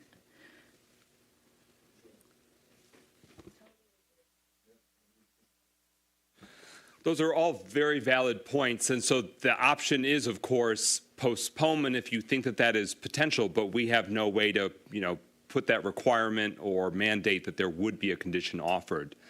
Another perspective I want to share with this commission, because the time that you volunteer to do this is so valuable, you are the interaction with the community, with the neighbors. It's at the public hearing of the Planning Commission where the notice goes out to those that live within 500 feet or have property within 500 feet. That actually doesn't happen at City Council. So it's this first close-up look and kicking of the tires and shaking of the fist that the residents and property owners of the city have here at this laboratory of Pontiac, this laboratory of planning, is helping inform and shape a sense of, oh, no, this without X condition, this is where the residents and this is what the community is saying wouldn't work. So this is, in fact, shaping, honing, and improving the plans as they're working their way through the process. So I respect that you don't want to, spin your wheels for nothing. And I can always try and work harder to make sure that that's amplified when it gets to the council level about the deliberations that happened at this.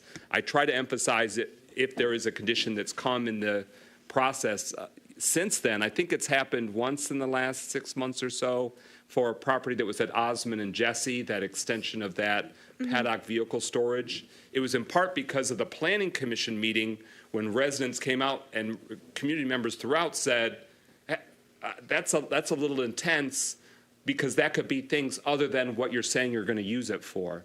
And then they, taking that feedback from the Planning Commission, said, let's add that condition, that safeguard, because we only have a really specific use that would be not intense and won't be as invasive to the residential neighborhood nearby. So I think that that process that Planning Commission did, the feedback they gave that applicant, the people that came out and spoke at that public hearing, they made that a better outcome for the residents of Pontiac and for that neighborhood. So not saying that that would be the scenario here, but that's the other perspective of it, how it's very, very valuable in terms of us getting to a stronger planning outcome for our city.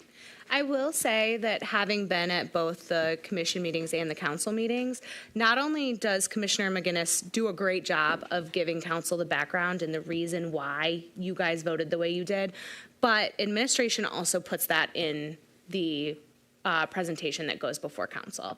So if there is a condition that was offered in between that time period, administration does, one, notify the council that this is a new condition, and also does a really good job of explaining why that might have been offered in between and why that might resolve some of the concerns that you guys had here at Planning Commission. The similar challenge happens when the staff makes a recommendation, right?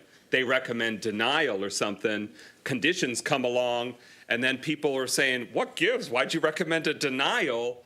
And then the council or the commission isn't following that same perspective. Well, the dynamic changed because the condition changed, those additional safeguards changed. So we have that same hurdle and obstacle in terms of coming to a fuller understanding when the staff recommendation becomes essentially out of date, or at least it needs that further update. I'm just going to cut in here really quick because this is an important issue. I think it warrants further discussion, but I think for the sake of time, we need to wrap up with this item and stay on topic with the ZMA 24-010. Call for the question. All right, Corey, can we do a roll call? Commissioner Sinclair. Yes to deny. Commissioner Northcross. Yes to deny. Commissioner Shepard. Yes to deny. Commissioner Duval. Yes to deny. Commissioner McGinnis. Yes to deny. Commissioner Henley. Yes to deny. Motion passes. All right. And as was stated earlier, that doesn't mean this stops here. This still will go on for a first and second reading at City Council. And so anyone here can go to either of those readings and restate your opinions, and it'll be decided on at that level. And may I? Just quickly, yes. There's a real need for additional housing in Pontiac, both rental and, more importantly, private ownership, and a path to go from rental to private ownership. I see this as being one of the steps in that path, but we need to really be right on it right now, given how far Pontiac's been neglected.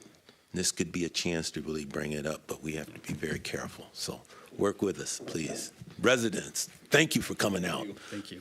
Thank you for developing, and hopefully we can build this and get a good picture that we all feel confident of what's going to work in the future in place to go ahead. Thank you. Thank you. Thank you. All right.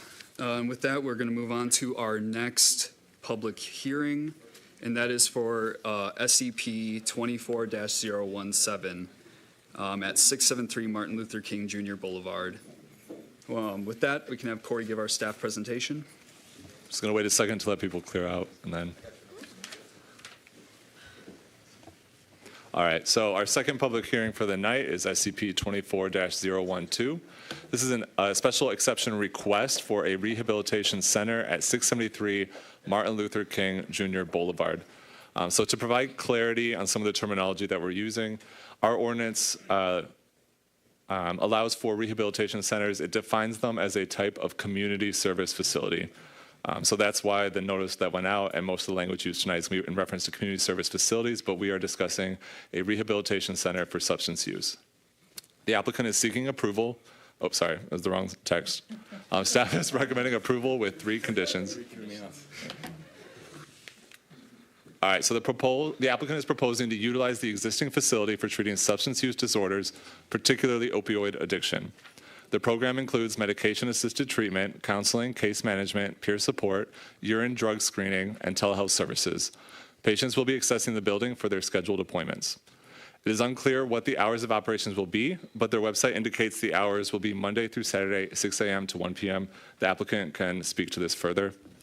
The applicant is not proposing any alterations to the footprint of the structure or the aesthetics of the facade. The existing parking lot will be repurposed for the new use.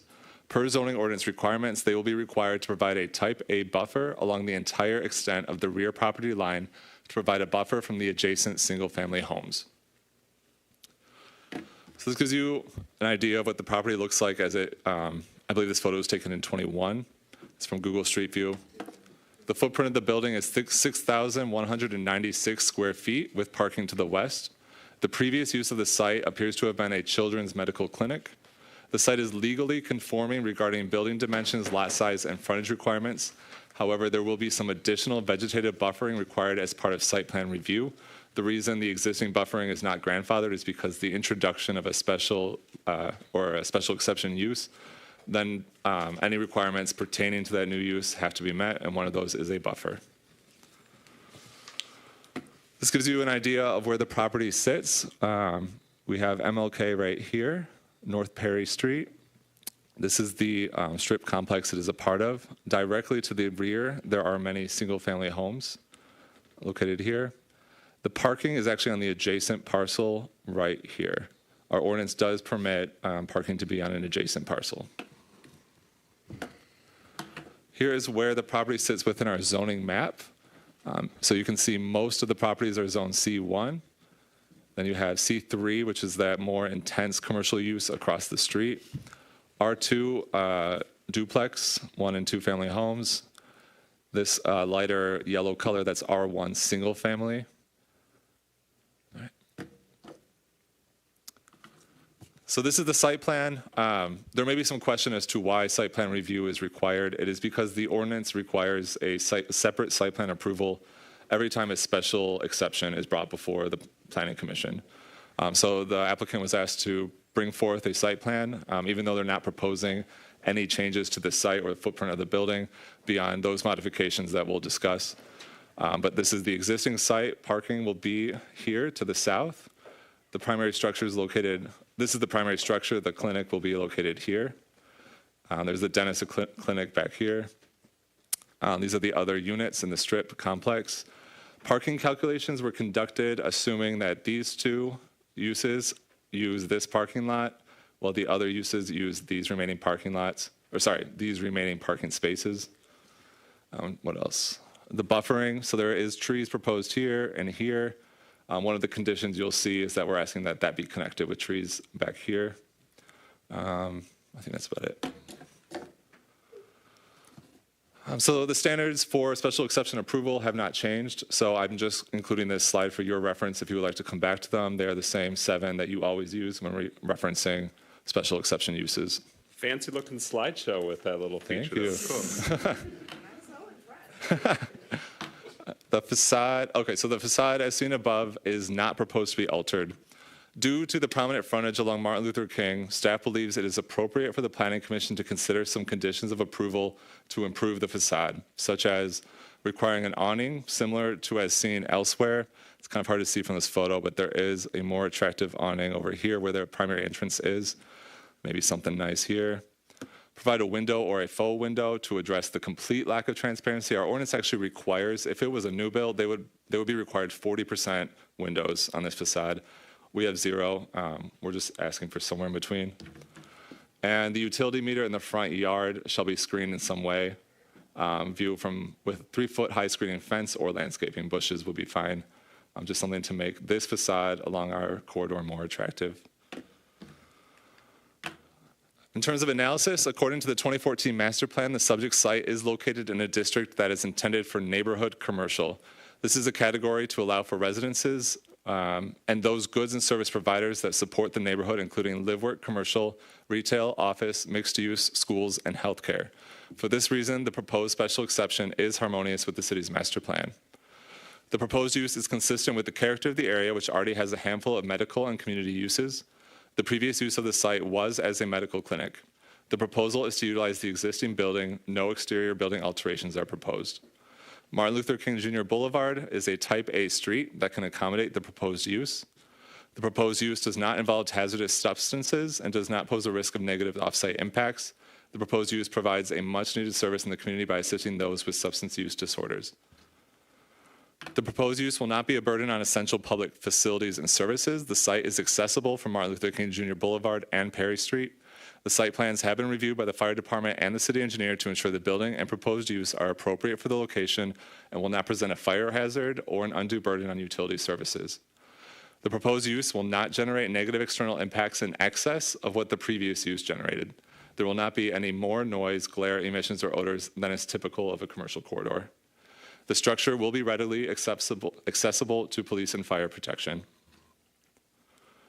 In summary, the property is zoned C1 and has most recently been utilized as a medical clinic. The applicant is seeking to repurpose the structure for a substance use rehabilitation clinic, otherwise known as a community service facility. The plans comply with the ordinance requirements for uses of this nature and meet the city's goals and objectives for the district. The applicant will be required to provide additional vegetative buffering where adjacent to residences per the zoning ordinance. And with that, staff's recommendation is approval with 3 conditions. 1, that all conditions of the associated site plan are honored.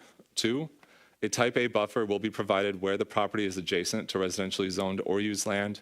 And 3, the front facade along Martin Luther King will be improved with an awning, at least 1 window or faux window, and screening for the utility box. And then lastly, I have sample motions.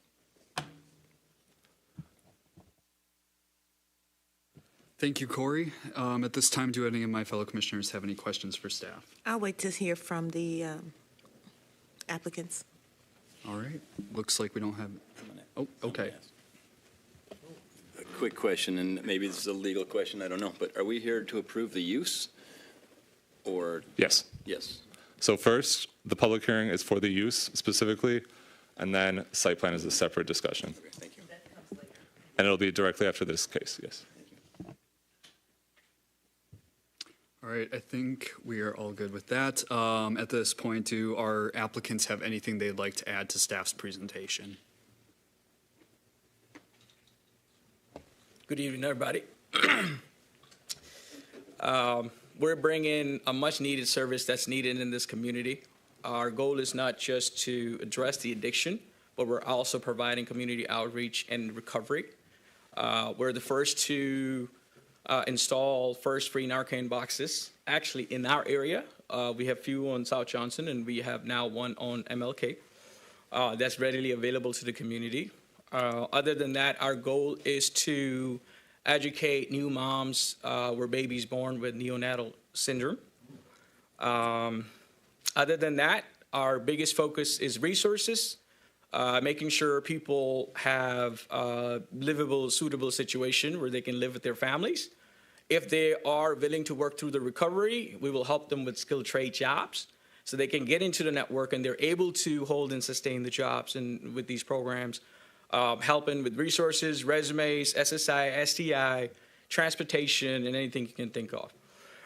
Another bigger aspect that what we're doing that I personally believe that no other addiction facility in the county is doing is providing a free telehealth device to each one of our clients that's going to get connected. That gives them 24/7 coverage when they're in need to reach their peer recovery support, their counselor, the nurse practitioner, or the nurse to provide the much needed service as on to the go. That's all I have to add. Do you want to add something? Hey guys, my name is Fahad. He told you a lot about the program. I kind of just want to give you guys a background on us. We've been in the healthcare industry for over 17 years now, servicing the state of Michigan and 5 other states. The way the program was incepted, 97% of our business is driven from institutions, such as hospitals and nursing homes. We help residents when they're getting discharged, safely discharged into home, stay at home, not go back into the hospitals. I was sitting with DMC and I said, what is the next thing we can help you guys with? We're doing a good job with what we're doing, but what is it that now we can really help you guys with? And as we all know, COVID really brought mental health on rise. And that's where a lot of grants started coming in because now there was visibility that this is what's happening. The hospital said, we have so many residents that we're just discharging on the street. I'm like, hold on, what do you mean on the street? They said, seriously, we have no place to place these patients, right? We have no resources for them. So I'm like, that just didn't sit well with us. And we're problem solvers. You give us a problem, we're all over it. We'll pull all-nighters and come up with a solution, right? We like to get creative. So that's when we deep dove into this to realize there is funding. There are programs. A lot of folks just don't understand how to fully orchestrate that. And with our insight, being in the post-acute realm for the past 17 years, when we dove into this program, we're like, oh, this is going to be fun. Not only because we have the insight to safely discharge those folks, we also understand how to help those folks that are at home with the lack of resources. And that's where, as he mentioned, we have the devices to give to the residents to expedite that service quickly. It be call a doctor, it be call a nurse, it be call a peer recovery coach. Every one of our residents that we're servicing has a navigator attached to them. So it be that they say, oh, my mom needs a hospital bed, or they need this, they need this. They have someone right there to help them, not only a call away, but a text away. And as you guys know, there's a lot of folks that get the phones through the programs, but then they run out of minutes, right? Now they can't call. Here, there's no restriction on that because the programs are driven off of data. So therefore, as long as they got access to Wi-Fi, they got access to the world. And all we're doing essentially is collaborating all of that and giving it to the residents to use it wisely and educating them on there. So with their program there, as we noticed tonight, it was mentioned that there's a lot of homeless people here. But there are resources for those homeless folks where they can get out of that cycle. With their program being there, there are resources to the residents where they don't have to get caught up in that cycle of that lifestyle. They can bounce back. And that's where our motto is, don't chase your addictions, chase your ambitions. But in order for somebody to do that, they need the resources. Without a resource, you can take a millionaire and he'll become poor, or give resources to a poor person and he can become a millionaire. And that's where we thrive. That's why we've done really well with our other hospital systems and other partners that we work with. We believe the resources are there. We put them in a unique structure and show folks how to use them. Actually, with us being the new program, we've been working on this for about 3 years. This is not just a program, it's an extension to Bridges to Sobriety offered by Black Caucus Foundation of Michigan. Black Caucus Foundation is the state's largest adolescent substance abuse provider. And this will be our very first element of physical OTP program. And what we've done here is we've made it comprehensive. So we're not just doing addiction, but we also have medical case managers. So we have primary care and psychiatry, which allowing us to provide wraparound service for that person to help in the recovery process. So we're not just saying, hey, you're going to come in here. No, we're going to help you. We're going to see from A to Z what you need, whether you need a job, whether you need placement. Maybe it's a family member that needs some help, okay? And our goal is to make sure everything is available so you can have a faster recovery. Recovery doesn't just start from what you're addicted with, you know? So that would be from me. Well, thank you very much for the additional information and background. I'm actually going to switch things up here. Commissioner Northcross, do you have any questions for our applicant? Yes. Your licensing. What are you? I noticed you were saying you're licensed, you're certified. Yes, Can sir. you give a listing of who you're certified and licensed by? Yes, sir. We are licensed by state of Michigan for addiction and substance abuse. We are accredited by Joint Commission for comprehensive behavioral health and psychiatry and addiction services. We are certified and provisional certificate through SAMHSA, and we are DEA certified at this time. Thank you. Commissioner Sinclair. Just a question for staff. Can you refresh my memory to what is a type A buffer? What is required? So type A buffer is either a 5-foot wall, masonry wall with 2 deciduous trees for every 100 feet, or no wall, 2 deciduous trees. I forget the exact numbers. Let me look it up. I know 8 bushes, and I think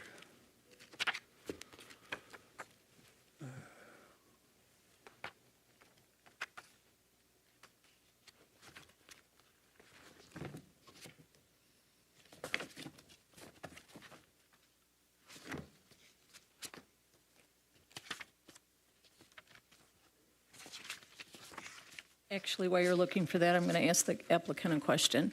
I drove out to your site the other night. I was very pleased to see how well maintained it was. There was no trash out there, no graffiti on the building. It was nice to see.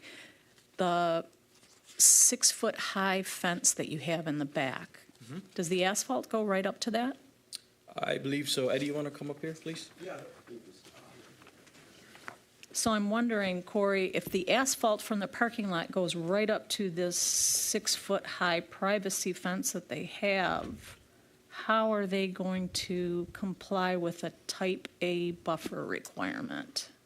so. The plans I have do not show parking spaces going right up to the property line. In fact, it shows quite a bit of space of grass space Probably between. about 2 feet there from 2 the feet? from where the parking blocks are to the fence. Okay, The plans provided show more. okay. Thank you. That's my only questions right now. Thank you. Thank you, Sue. Commissioner Shepard, do you have any questions? Yeah. Is the dental clinic still active? From what I've seen, yes. Okay. They don't get a lot of patients, but they are still active, yes. Okay. And I believe their parking is on the other side where the Family Dollar is. So you have to, They they have have to a- park there and walk in front of your place? No, it's They have separate. their separate parking on, what is that, Viceroy? Yeah. Victory? So they have their parking lot there on that side. But if it helps the commissioner, so staff did a review of the site plans of all the uses on site. There's enough parking to accommodate the dental clinic and the rehabilitation center. There is enough. I guess my concern would be, Right. I guess my concern would be is and look, I appreciate what you're doing and it's good for people and, you know, but to put that right next to a dental clinic and next to residents, I don't love that idea, right? And I'm sure you run a clean ship and, you know, I'm sure there's great things. But that would be my fear. is that you're putting it all right next to each other. It's not, yeah, maybe you can answer it in how you want to say it. I'm probably more. Are you saying from a safety? Yeah. Well, let me put it this way. The dental clinic opens, what, 10 a.m.? I would say? Probably 9 a.m. Yeah. Our patient population is done by 10 a.m. So our opening times are from 5:30 a.m. The parking lot people don't even start coming in there until 10 a.m., okay? And our patient population is done by 10:30. The timing that you see there too, it's for our staff, for our nurses, for our doctors. They're there working on the paperwork. And now with the new state requirement, the DEA and the sanctions requirement, this will make it much easier because there was a time where if you're in recovery, you have to be there every day. But now with the new state requirement, if you're active with the treatment program for 14 days and you're in compliance, you can get a lot of the take-homes. That's where we brought in this video monitoring program so we can monitor for better diversion and able to give people a chance for recovery, especially folks who want to be at work. You know, now. So are you drug testing there? There's no beds or anything. No. Right? So nobody's overnight. No. It's an outpatient. But you're drug testing? Yes. That's kind of the So we're doing the drug screen. We're doing the toxicology. We're also doing full blood work. And we provide maintenance medication. And how many people a day do you expect to go through that? Somewhere between 30 to maybe 60 people. Okay. And do you think that most of them will have cars, or will they be walking? Majority of them, in the last 2 years, what we noticed is 100% of them, nobody has walked to our clinic yet, okay? But majority of them, I'll say 35% have a transportation that's already arranged. So on the first day when we see a client and we find out do they have a transportation or not, it becomes kind of our job to make sure that they get a transportation schedule, whether it's paid by the insurance, where they're able to get picked up and dropped off to their appointment, and the transportation picks them up and takes them back. Okay.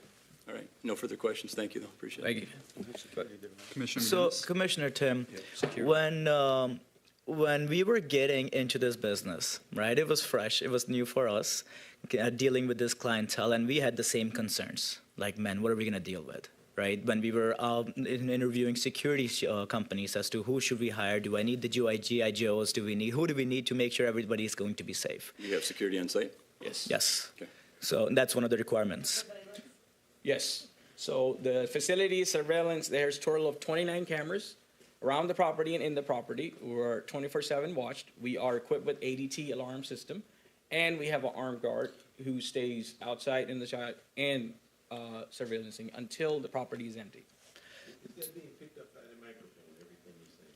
I think it was. Yeah, I believe so. So one of the biggest things I learned getting into this is the residents that we're servicing actually want the help. That's the best part. It's not that they're forcefully here. They're actually looking to get out of the addiction realm that they've been stuck in, right? Over here, they're getting the medicinal, the pharmaceutical, the fix of it essentially, where it's resolving a problem where now they don't have the euphoria, but it's satisfying their addiction, allowing them to actually get back into reality and work. You'd be surprised, you may have encountered a lot of folks that may be on methadone, but live a normal life now because of the program, because the euphoria is not there.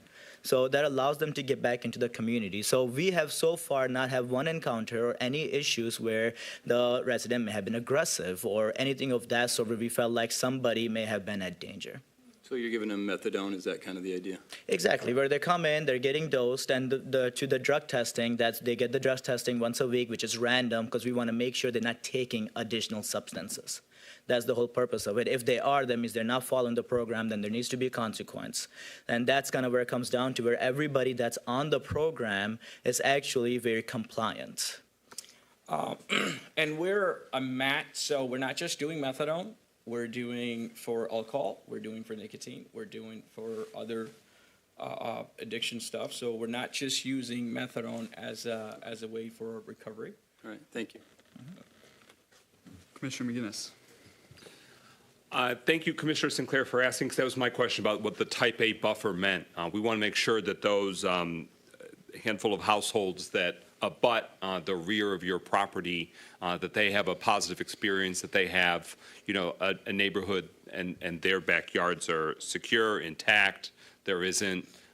So right now, you were saying there was a 6-foot privacy fence. Is that something that would be replaced because it's wood right now, or what are we looking at back there? I don't recall at the top of my head whether it's on the residence side or the development side. If it's on the development side, it'll have to be replaced with the masonry wall if they select the type A. But if it's on the residence side, they can't touch it. So the residence 6 foot, if it was the residence, it's still their privacy fence, it remains. Right. But on the property in question at this site, that buffer would have to be incorporated in addition. Right, and they don't have to do a wall. They could do just landscaping. But it's a special exception permit, so we have the legal ability to put that requirement in. Yes. Okay. Okay, just want to put 2 cents. I want to bring up something. So Dr. Swilly owns an office there also. He just put that fence up per the city asking for that fence to go up. And he went to the court. And he went to court, and that's what was allowed. So they allowed that fence. So you're saying to put trees between that fence that was just put up, add more trees to it as a secondary buffer also? The ordinance requires a type A buffer, yes. And it's not just our fence, so I don't know, but there's actually 2 fences. So there's a fence that Dr. Swilly put up that court asked him to do.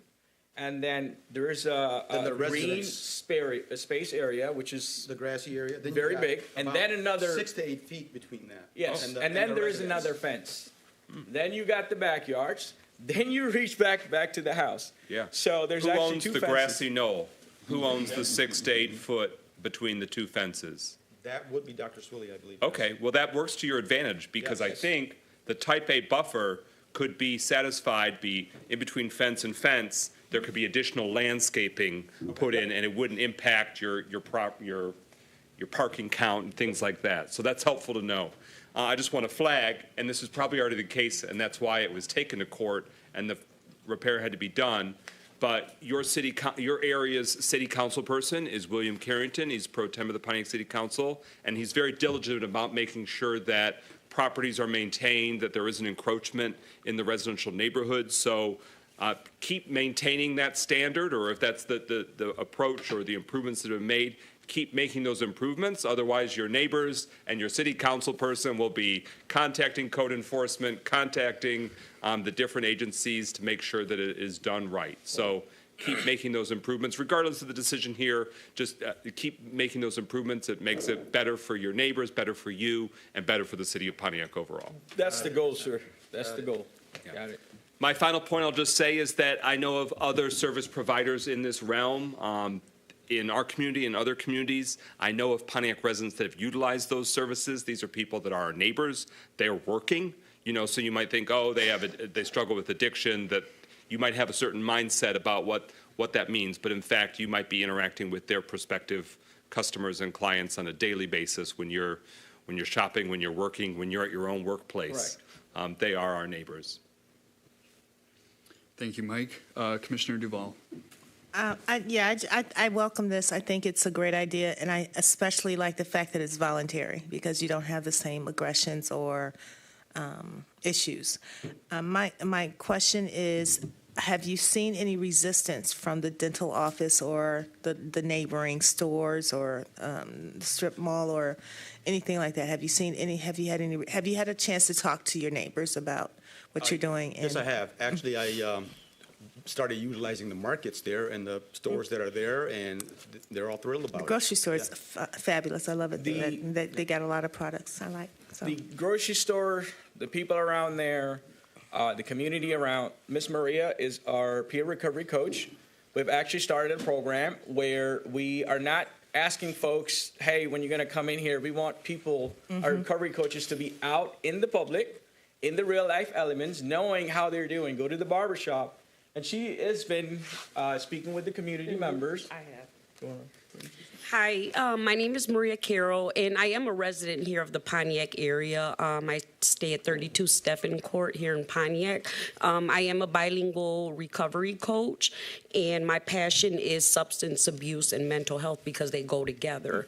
If we don't treat one, then the other one's not going to work. So my passion is to get out here and to get this program started, and especially because they're going to allow us to reach out to the Hispanic community. Pontiac is overflooded with Hispanics that are struggling with alcohol, drug addiction, and we just want the chance to get out there and help them because I'm a living witness. I got family members that are living witnesses. Like Mr. McGinnis said, you know, our neighbors are dealing with these things and are able to go on and focus with life because they have the medication and the assistance, the therapeutical visits with their doctors and stuff like that. So I think that it's a wonderful program. Wonderful. I have another question. How are you getting the word out? Because I know that there are other organizations and resources. Mike alluded to that as well. We want partners, and we don't want to work in silos so that you're just doing one thing and other. You know, there can't be enough redundancy in this area, and so I appreciate the overlap, but want to make sure that you work with all the resources that are available, Oakland Community Health Network, churches. We are working with the churches. We're working with La Familia. We're working with BCF. We're working with Take One. We're working with a lot of nonprofit and charitable organizations in the areas to come up with the resources, come up with the plan, whether it's for bilingual or it's for folks that is not services are not available to. And so far, we've had no pushbacks. Anybody that we reach out to, they're like, oh, hey, you know, yes, we want the help. Yes, you know, we need the help. And we've actually had folks from other treatment centers who've been in that treatment for years, but never had an opportunity to find a job or get a job. I just don't see how that's possible. How are you going to a treatment and you've never once applied? We've had, in our recent past, I've come across somebody that's 36 years old and never had a driving license. Yeah. So we have made our mission where we're actually taking reserve days where our peer recovery is going to be taking folks, driving it to the Secretary of State, to the Social Security office to make sure that they have what they need to be a functioning citizen. Right. You know? And so I also recommend that you work with Michigan Works, because they are obviously a local organization that is looking to help place, as well as Hope Centers, shelters that are local. They're building, we just approved their building of a very new, beautiful establishment. So those are just organizations. I can help you with some resources if you need some information. So we also went to Carriage Circle too, right? Yeah. They welcomed us. They want us, you know, we said we can come here, you know, pair up the people. You know, we know it's a lower community. I'm from this community too, so I know. So those were the places I went to reach out to the community. And we were getting feedback like, yes, we need people. You know, just like the lady that passed away 2 weeks ago, froze outside. You know, she had been struggling with drugs all her life. On Martin Luther King, had there been services and, you know, like peer recovery coaches and us nurses out there, we could have helped her, you know. We just never know when that call that we want help, we're actually going to take it. So if we have more people like us out here available, I think it'll be an amazing program for Pontiac. And I know we got off track again. Thanks, Tim, for keeping us on track. But I'm passionate about it too. So, yeah, thank you. All right, and I don't think I have any unique questions that I can ask you at this point. So if you guys want to take a seat, we'll go ahead and open public comment here. This will be public hearing. Thank you. And this will be run the same as the last public hearing. All comments have to be related to this item only. I forgot to mention this last time, but each person will have one opportunity to speak for the sake of time. With that, I'll go ahead and open public hearing. And just to add, I know I'm not trying to take over your job, but if you've heard the comment, you don't need to repeat it. We can hear very well, too, up here. Thank you.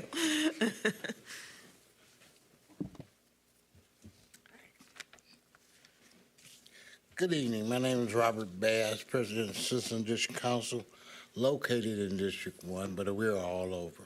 I don't see any of my community leaders from District 6, which is on Victory, and your facility is the facility is located right there at Victory and Martin Luther King.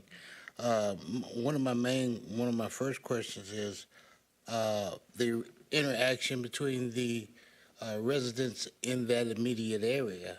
I know that you say you reached out and you're going out looking for clients, but that's one thing. But speaking to the residents and making them comfortable about the program that you're running is very significant. And if I check with leaders over there, then I want to know that you have been there, you have touched that. I don't necessarily want to speak to the councilman. I want to speak to the resident and the resident leaders. That's who I deal with. So that's why I want to throw that out there. Hopefully you'll get out there or either call me, I'll come go with you. So, but at any rate, community engagement is very important to me. And I get very nervous. I love what you're doing. I don't want that to get lost in whatever I say. I love what you're doing, and I pray for you to do well, and I hope you change some people's lives. I get very nervous when you talk about funding and you're talking about community service, because I've been here for 40 years. I've been in this business for 40 years, so I've seen it all, and I've pretty much done it all and been a part of it all. And that's one thing that I don't see is accountability. When they run, they get the money, but there's nobody that's ever accountable for the progress or failures of these programs. Now, you can offer programs, but are you succeeding? Are you reaching your goal? Who is going to monitor that? That's one of my questions. But I think that's pretty much it for me. I hope, like I say, I pray for your success, and anything I can do to help you move that process with community engagement or anything else, please feel free to contact me. Thank you. Thank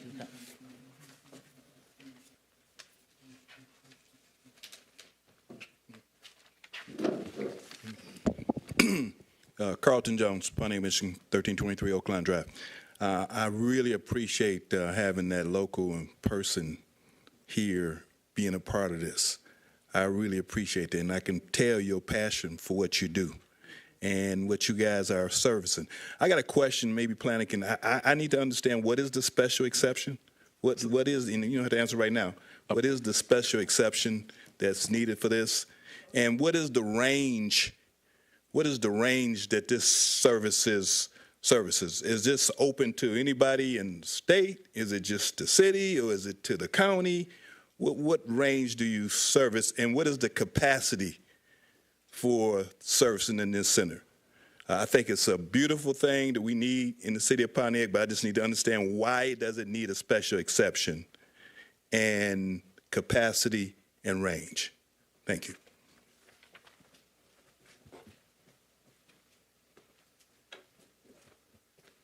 Happy New Year to those board members. Also, I apologize for being late. I did have you on Zoom, so I'm very update on what's going on. But let me say this to you guys. Coming before planning, especially in the city of Pontiac, when Pontiac have seen so much disasters, I applaud you for your service. I respect you for your service. And for me to respect somebody for anything is a plus, okay? Because I really don't have a lot of respect for a lot of people. And I'm very sincere, so jokingly I'm not. Understand this, I disagree with it. That building that you're trying to observe, for those who's lived in Pontiac a long time, we saw the traffic come in and out. The traffic that's been coming up, first it was Dr. Sikorsky, diet doctor, then it was a dentist. It's been so many facilities. Understand this too. For people like me and Carlton and Mr. Bass, we've been in that building. That building is not a very big building on the inside. It maybe can hold maybe 10? You need to take a tour to see what it can really hold. But my concern is that you're putting a medical facility in a small parking lot that has grown into a grocery, a store, this a food entity. You know, you got the taco carts there in the morning. Now you're going to put, again, a medical, which is it's going to draw traffic. My concern is that medical facilities such as yours need to be in a medical area where the traffic is only for medical people. I hope you can understand what I'm saying. Like St. Joe has a medical building. Across the street, Bloomfield Medical Center. Those are the places in my opinion, should be. Bringing it back, and I say this to you board members, bringing it back into the Martin Luther King, you're going in a vicious circle and you're doomed to repeat the problems that we have had for so long. If we are to correct the problem, we have to align what we truly want for our residents so they can get there with dignity and not be entwined with other opportunities and failures so we can't never stand. You're doomed to repeat yourself. Pontiac is doomed because this is going to be a portal for everybody to drop in at. A medical facility such as yours is a rehabilitation place for other people from other cities to come in the city of Pontiac and find an excuse to be here. We're trying to stop that. And I say to you once again, this has nothing to do with your credibility and your professional. You have my respect. The location, I do not agree.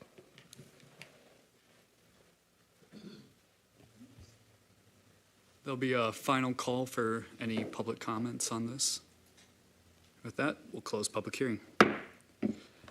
Now, if we could have our applicants back up to the podium, and then I think, Corey, you had a question about what the special exception is. Yes, so there are two types of uses in our ordinance.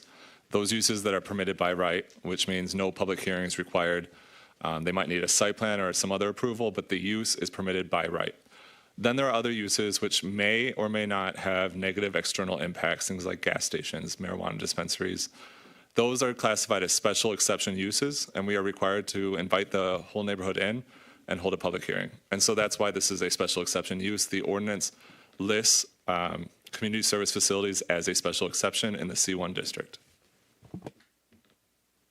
Okay, and then for our applicants, I believe we had a question on what the range of services and who can utilize this clinic. Well, Oakland County residents. So range of services is, this facility is typically actually built for Oakland County. It's OTP program specific to Oakland County, and we're working with OCHN in collaboration of these services. A lot of the ancillary services they're looking for, the other treatment services centers are not offering. So from case management to peer recovery, and I believe there's yoga, acupuncture, and a few more. That being said, bringing that into the community is a big thing. I was in the meeting with the initial briefing with OCHN last year. Their main concern was location, location, location. Over the course of COVID, multiple treatment centers being closed, the residents in Pontiac, right in the center where we are located, they don't have services accessible, whether it's because of transportation or whether just because they can't get into the program. There's multiple factors. As far as the question to what the quality and how we monitor the quality and who's going to be watching it, this program is actually data-driven. Our EMR is built based off state, SAMHSA, DEA, and JCO standard. And our goal is to collect as much data as we can because that's what the county's looking for. That's what the state is looking for. They want to know how many people did you guys help with the jobs? How many people did you guys get the license? How many people were you guys able to help facilitate, with housing? We have the real life element to be able to collect that data, all of it from the start of the journey to the end of the recovery. At the same time, we have modules like Joint Commission who comes in every 3 years to make sure that our service is being held high at the highest standards. And just for clarity, we got 100% in SAMHSA standards, 100% state and federal standards, and 98% in JCO standards. We only missed 2% of it, and that was all common, nothing that was on widespread. So that being said, the quality is a very, very important factor Because now when we go to OCHN, when we go to other entities, that's the first thing they look at. Hey, show us your quality report, you know. As far as the location wise, that place has been a medical McLaren Center for over 30 years. It was a McLaren clinic before. Dr. Brian Swelly is a family practice McLaren doctor who's board certified, who's been there for over 20 years. He still does the weight loss journey out of there. As far as the size of the facility, for us, we don't have folks that are going to be in there condensed or they're there the whole time. Now, with the telehealth capabilities, majority of our clients or folks who are coming in for help, they're appointment only. And if they are walking in, it's very rare. They only walk into the timing from like 5:30 to like, let's say 10 a.m. And these are the folks who need to come in and get medication. So they may be in there for less than 5 minutes, 6 minutes. They come in, they get their meds, and they're gone. Now, people who getting 6 days take home, they come in on Monday, they're not coming till following week. So, and in between that, you have case managers who are reaching out. You have counselors, master level social workers who are doing, if they want to do in-house, they come in. The majority of the folks want to do telehealth now. They want to be in their home when they're doing a counseling session. So the folks that we need to come in based on the parameters provided who are not matching, yes, you have to come in.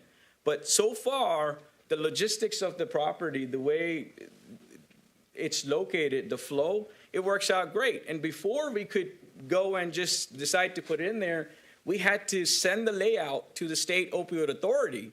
They had to approve the layout and the size of it to see, hey, yes, do you qualify to do this program or not? After the state opioid authority approved it, that's when it went to State Department for licensing. So we went through over, let's say, 3 years of dedicated work and trying to put this thing together. Did I miss something? No, I just, I'll do a little comparison, right? You have Starbucks where you have a really big drive-through line and traffic does get backed up. But just as much business also goes to dry cleaners, where they go in, they drop it off, and they're out. You don't see a big car line or big traffic in those parking lots.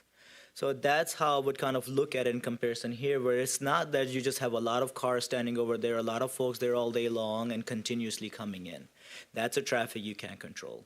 This is a very controlled environment where their appointments are scheduled. Most of them like a scheduled appointment because, again, these are working folks that are going to work. So they're not just sitting around, they're going to walk in whenever. So it's very structured. They come in, they get the medications, and then they go on their way. That's the reason the timing stops at 10 a.m. Because Right. folks who needs to be at work, they're the first one on priority. So they start coming at 5:30, but with new state SAMHSA's guidelines, it actually gives them more conveniability because now they don't have to stand in the line. You don't have to see all of that. And it becomes part of the recovery. I wouldn't want to be standing in the line. I know that, you know. And we're getting calls after calls.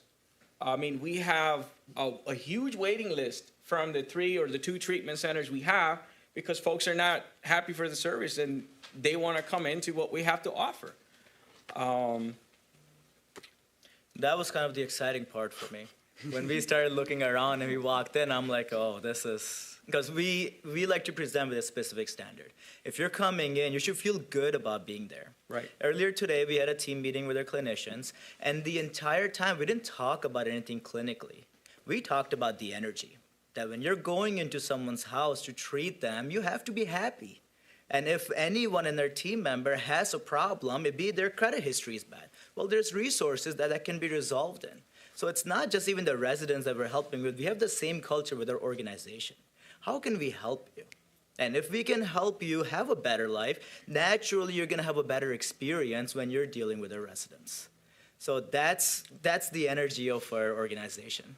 In addiction, yes. In Pontiac, yes, we've been here for 3 years. But me personally, I started my first business at 23. And I started a skilled care agency who still operate out of Pontiac, and I service 5 counties around the area. My first office, yes, was in Waterford when I started out. Then we ended up moving to Pontiac, and we've been providing nursing, physical therapy, occupational therapy, speech therapy, social work to folks when they get discharged from hospitals and they come home and they need help with recovery. So bringing the skilled into the addiction and kind of merging in, that's what we're trying to do here, so we can provide better service, not just looking at the aspect on one way. That'd be it for me. Thank you. All right, thank you very much. Commissioner Duval, do you have any final comments? Just finally, again, I commend you, and I think if there's an opportunity and you're getting too big, just grow and expand it and go somewhere else. But I don't see the opportunity. Right, I don't That's see the your plan. capacity being like hospital size, where you're getting 200 patients a day or anything like that. So I'm comfortable with your location and how you're serving the community, and I think the more resources you have, the better. I applaud you, and I look forward to seeing people get help that they need. Commissioner. Commissioner McGinnis. No further questions. Thank you. All right, Commissioner Shepard. Oh, I'm sorry. I totally apologize. You may know Denise Harris of Healing Heart Safety. She just texted me and said that she vouches for you. That goes a long way. Okay. She works for me too. That goes a long. Thank you. Actually, these are our nurses. This is Megan. This is Maggie. This is Miss Charlotte. These are all RNs. And they all work in this community. They all see patients in the patient's home and in the clinic sites. And they've been working here for a very long time. Miss Maggie actually drives from Flint, and she gets there every morning, so. Commissioner Shepard. So I respect what you're doing. Obviously, you guys are very professional. You've brought people with you that all look like they know what they're doing. I just don't love the location. I think I have to, with the young lady in the back here, I mean, you've got a market on one side, you've got a dental clinic on the other side, you've got neighbors right behind you. I don't agree with the location. I don't have anything against your business. I just wish there was, more industrial, something behind it, so you didn't have to mix those elements. That's just my thought. I mean, and again, it's a compliment to you because everything you've said is very professional. But I also have been around Pontiac long enough to know there's a certain element that will be walking into that. And and I appreciate the fact that they're all working on it and they're on a good path. But I just don't love the location. That's all. That's just my opinion. Thank you. Commissioner Sinclair. You mentioned that you administer medication, and you specifically noted methadone. In what form do you issue that, and do you do like needle exchange? We do not do any needle exchange. It's a liquid form, and the patients have to take it, the ones who are taking it right there, and the rest are monitored in subsidized dose. So if it's a 7-day dose, they get a 7-day dose, which we are monitored. And then when they come back, we have to monitor the bottles, and we can also do random checks. But now with the video, it makes it much easier for us to monitor the clients who are taking the medication. Okay. Just to follow up on that, you noted that you have security. Do they patrol like the parking lot?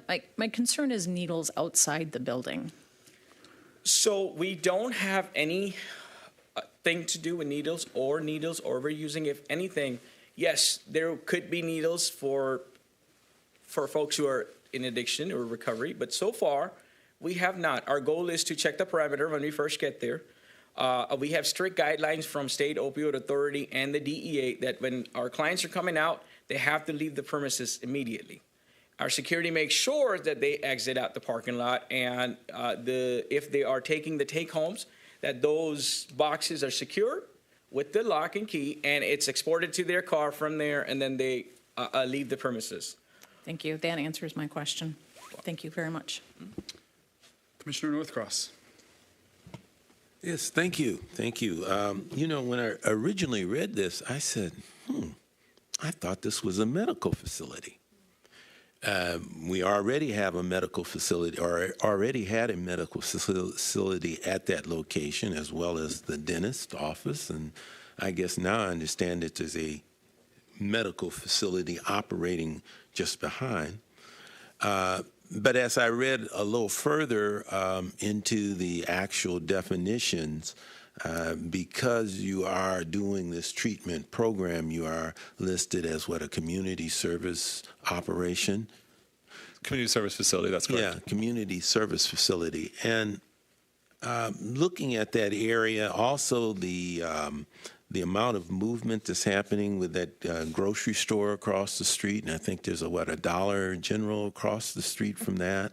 There's a lot of activity, and that I think that tends to, it's a type of activity and commerce that I think tends to bring a little light into the area, that the elements that are not up to any good don't exactly like that. I mean, I wouldn't offer that as a guarantee, but I don't see this as being that much of a tear-up as to what is already there. In fact, I see this being just a slight addition as to the operations that's been going on in that area for a number of years. And for that reason, I don't have any problems with it. Looking at your credentials, doing some background checks, it is an operation. It's and you guys have a lot of good certifications, which was my reason for asking about your certifications. Prior to this, I'm glad that you expounded a little bit more upon what you had to do to get your state approval, which has happened prior to us saying yes. I mean, we're just more or less saying, okay, here's the area, and it works. But in terms of the actual operation and your capabilities, I think the state has already done that. I guess I've seen pros and cons on methadone. Works for some people it doesn't. But for those who works, it's a real positive. And to have the wraparound services and the ability to referral, I think that's been an additional plus that maybe was missing in the earlier programs. And by the way, I had an uncle who was a medical doctor here in Pontiac for a number of years, and he was around the first methadone programs. I had a chance to discuss with him some of the pluses and minuses he saw. In fact, that methadone program was just downtown, and that was one of the issues he had, was not having enough range of services, that it becomes more of just maintenance as opposed to really a step toward ending the addiction. So hopefully you guys are getting it right, picking up on all that has worked in the past, correcting those portions that haven't, and I welcome you to the community. Thank you, sir. Just got to put my 2 cents down out there. Remember about the money. For the last 3 years, we've been operating out of our pocket. Everything we have provided to the community, from transportation, from services to Narcan, out of pocket. We have not asked for anything because we were busy building these standards. And then as far as, from my perspective, when I look at that building, behind our building is a dental clinic, and there's a parking lot. It's right at the own separate parking lot, just to clarify. Residents don't have to park in their parking lot and walk across to the dental clinic. Correct.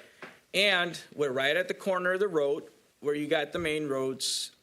Yes, we have the market on the left side, which our security is going to be monitoring it. Then next to us is Dr. Brian Swelly, who is actually the one that is connected adjacent to the community. And then there's a fence, then there's a space, then there's a fence. Then there's that's just, so for me, when I look at it, if somebody comes to our door, like since we've been there, we've had folks who just walked in, they didn't even speak English. I have no idea why. Maybe they were new to the area, but they came in to look for resources for a pediatrician that's not there anymore. But we were kind enough to provide that information to them and open the doors where they felt comfortable and they were happy and they were able to go take care of their kids and get the information and help that they needed. So for me, I really want to provide service to this community. I'm looking to help the kids. I'm looking to help parents who have kids, because when you're in a recovery, I feel like it's a wraparound thing. Those kids are really affected. I have kids. So I want to make sure that, and I didn't know this before until I actually got into this and I met with some parents who brought in their kids and I realized how big of a problem that is. So having a good home is very important. So for me, that's what I'm here to do. If I get the opportunity, I would really help. Thank you. So I guess for my comments, I just want to say that I really love the vision you guys have here. And I appreciate that you have done about, I think, as much due diligence with this as humanly possible. Yeah, I mean, you guys obviously know what you're doing and have a great track record, and I'm excited to see the impact you guys can make here. So I think as for a matter of discussion with staff's recommended conditions, I do think that it would be beneficial to maybe specify a little further, especially with 3B and 3C, the size or percentage of transparency on the front facade, as well as maybe the type of screening that we specify. I think that would be a good point to discuss amongst us. Staff would agree. But in the meantime, we can talk about that and make a motion. Should we make the motion first and let that be part of the Yes, discussion? because then we can amend our motion with the specifics to those conditions. I have a motion. Oh, I'm sorry. You can go for it. I move to approve the requested special exception. Permit for a community service facility at 673 Martin Luther King Boulevard based on the findings of fact identified in the staff report and with the 3 conditions outlined in the staff report. I support.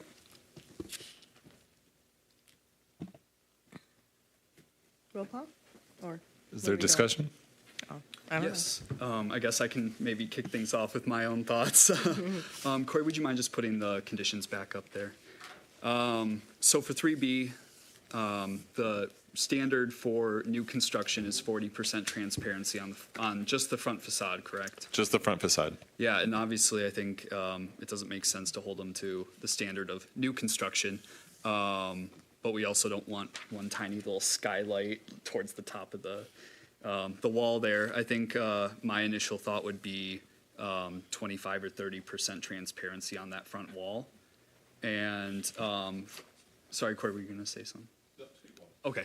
And then my initial thoughts for 3C would that it would be better to have a fence-type screening rather than a natural screening that requires upkeep and maintenance.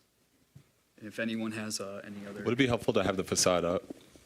Sure, yes, thank you. So Sam, could I, Chair, could I at least address, first off with the screening, this is adjacent to the right-of-way. We're proposing both because you cannot put a fence in the right-of-way or even on the right-of-way. Okay. And we wanted to provide some flexibility that still met our city's code within the right-of-way location. So that was one of the onuses for that. I would definitely encourage you to ask the applicant to see if this use and their model could handle a see-through window, just with the type of use that is being proposed. But those are good points. Sure, and I guess I mean for 3B, going back to the transparency, whether it's a certain size or a certain percentage of transparency, I still think it would be up to the applicant whether they do want to go with full transparency or a faux window in that case.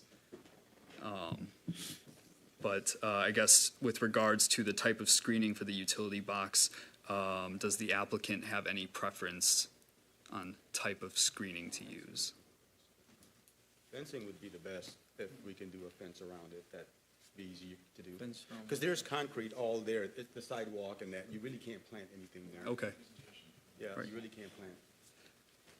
Do any of my fellow commissioners have anything to add to the discussion or any different viewpoints? Is that a gas meter or an electric? Yeah, you gotta be, there's code issues, right? So you can't be too tight with your fencing. No, I'm thinking pipe bollard in front of it because it's right next to an entrance. You mean like the That's not post, the entrance. couple of posts there? In front of the utility, put a couple posts there? Yes, That, yeah. I mean, Because that's, that's not an entrance. The entrance is. Right, the entrance is on the right side. right, but you've got an approach there on the left. Yes. And I can see the piping and it goes around the corner. I mean, that's something that would easily, No, you're right. So we can put a couple posts there. I think a couple pipe bollards in front. Would that be in addition to the fencing or replacing the fencing? I don't know why you can't just box it out with something like a sheet metal surround or something like that. Or like To allowing access, but not to. Yeah, you'll have to check the code. Yeah, I do like that idea of the protective We can post. talk and see what materials or what things we can use there. But we're open to anything. Yeah. Doesn't matter. we're Whatever gonna that get it needs to done. be done. Yeah. Can I ask a question of the applicant? Have you done a survey of the property since being involved, owning this property? Have you done a survey to know where the property line is in relation to the sidewalk? To be honest, we don't own the property. Dr. Brian Swiley did. I just did the site plan and the thing because I wanted to get this done. But as far as the property line, I would say, I would imagine it comes right up to the sidewalk there. Yeah. So if I could just ask Planning Commission, maybe in that condition, I would say if you want to propose anything with fencing or with bollards, I think those are actually great ideas, but just leave some flexibility if it does not conflict with the city's right-of-way standards. If you could just add that language on there. Thank you. Yeah. Are you planning on painting the building at all? Doing anything to it? Are you planning on painting the building or doing anything to it, or just leaving it like it is? That Power wash. backside, we can probably power wash that backside, and that's about it, and paint it the same color. now we did paint the inside, all of it, got it all clean, No, floor I'm just spot. talking the outside, but Yeah. it's ugly. It is. That's a personal opinion, I'm I sorry. would love to paint it. Yeah. Actually, It's hard to paint, it's hard to paint brick, so you gotta be careful. It's that yellow brick, we're just gonna power wash it so it stays that brick. Might look good. I think a power wash will do a big impact on it too. Yeah. The sooner the better. Just saying. Well, I think we have to amend our, now, the person who made the motion is the one that has to amend it, correct? No. No, you can, If they Well- intend to revise their motion and, sort of restate it, yeah. if the person who moves and seconds, otherwise it could just be an amendment. We vote on the amendment and then vote on the main. I kind of like the revision if we could. What do you call it, friendly? No, it's not even a friendly amendment, it's just a revised amendment, and this, if the person who seconds it agrees, we can go that way. Well, I guess, Sue, would you like to revise your motion to include the changes to the conditions? Let me see if this works. Do I have to restate the whole thing again? Can we have silence in the audience, please? Do you want me to restate the whole thing? That'll be easier for me. Okay. Based on the findings, oh, I'm sorry. Where did I have it? Oh, I'm sorry. I move to approve the requested special exception permit for a community service facility at 673 Martin Luther King Boulevard based on the findings of fact I've identified in the staff report and with the 3 conditions outlined in the staff report. 1,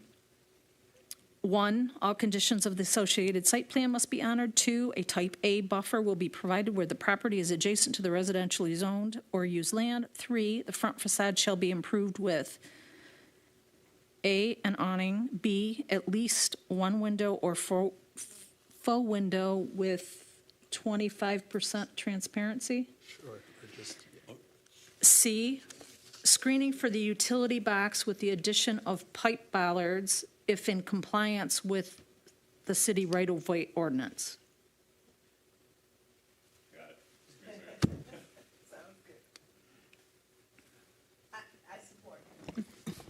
Support. I think we can go ahead and do a roll call now. Hold on, it's still typing. I got it. Commissioner McGinnis, Yes to approve. Commissioner Shepard, No. Commissioner Sinclair, Yes to approve? Commissioner Duval, Yes to approve. Commissioner Henley, Yes to approve. Commissioner Northcross. Yes to approve. Motion passes. Congratulations, and we will be moving right into the site plan review. I think at this point, though, you guys can go ahead and take a seat again, and we'll just move right into the staff report. Thank you, commissioners. All right, so the associated site plan application is case SPR 24-038. This is preliminary site plan for a community service facility, as we just discussed. The building is existing, and the applicant is not proposing any alterations to the footprint. The building is part of a strip complex that also includes a dental care clinic, a supermarket, a liquor store, and a restaurant. Staff recommends the proposed site plan be approved with 4 conditions. So we've been over it. This is the site plan. There it is. In terms of zoning compliance concerns, number 1, the applicant is proposing to reuse the existing structure, which sits to the east of the parking lot. The existing structure appears to have a 0-foot setback. However, the exact measurement is not provided on the site plans. The plans should be revised to clearly demarcate parcels that end in 042 and 043 as separate parcels. In addition, please provide the front, side, and rear yard setbacks and the height of the existing building. That is just an informational item. It appears compliant. I just need those numbers added to the plan. In terms of street front, community education institutional uses are exempt from the frontage requirements. Community service facility, specific requirements applicable to them. The proposed use meets the separation requirement of 250 feet from other community service facilities and 500 feet from public, private, or parochial schools, libraries, parks, playgrounds, or other recreational facilities, which admits minors. Furthermore, the proposed location has at least 60 feet of frontage along MLK. They are required to have 60 feet of frontage on a type A street. They do. For parking requirements, community service facilities are classified as community, education, and institution uses. In the table of parking requirements, they're required to have 1 parking space for every 3 persons permitted at maximum occupancy. The occupancy for this building is set at 25, requiring 8 parking spaces. It is unclear if any bicycle spaces are provided. At least 1 bicycle space is required by the ordinance for parking lots with over 25 spaces. Furthermore, the plan should be revised to include the maneuvering lane widths. The widths appear to be compliant, but this must be confirmed on the plans. Moving on to buffering, we've already discussed that. I have that little graphic there to show you what I'm talking about. They are proposing a satisfactory type A buffer along most of the rear yard. There's just that little patch there. We need it extended. In terms of exterior lighting, when it comes time for final site plan, please provide detailed schematics on all proposed exterior lights. Floodlights appear to be proposed on the site plans, but they do not appear to be shown on the elevation plans. We need clarity. Those have to be shielded, downward directed, et cetera. There's things we have to look at. Photometrics will be needed as well if there's new exterior lighting proposed. Again, that can all be provided at final site plan. In terms of low impact development, there are no natural features on site that need to be protected, and according to FEMA, there are no protected wetlands or floodplains that impact the development. In terms of performance standards, there are no hazardous substances proposed, nor does the reuse of the structure pose a risk of off-site impacts due to airborne emissions, odors, gases, noises, vibrations, electrical disturbances, glare, fire, or waste. In terms of standards of approval, you have these 5 standards here by which you make your decision. In terms of circulation, staff feels that the site would appear to be sufficient for traffic and pedestrian circulation. There is direct access off Martin Luther King Jr. Boulevard and cross access with the strip mall development to the west. The parking lot is adequately sized and spaced to allow for easy vehicular and pedestrian access. In terms of the building, the existing building would not appear to present any adverse impacts on adjacent properties. However, compliance with the buffer requirements would improve the aesthetic experience of adjacent residents. The plan should be revised to provide a landscape buffer across the entire rear yard. Natural features, there are none. Site layout, the plan should be revised to provide a landscape buffer.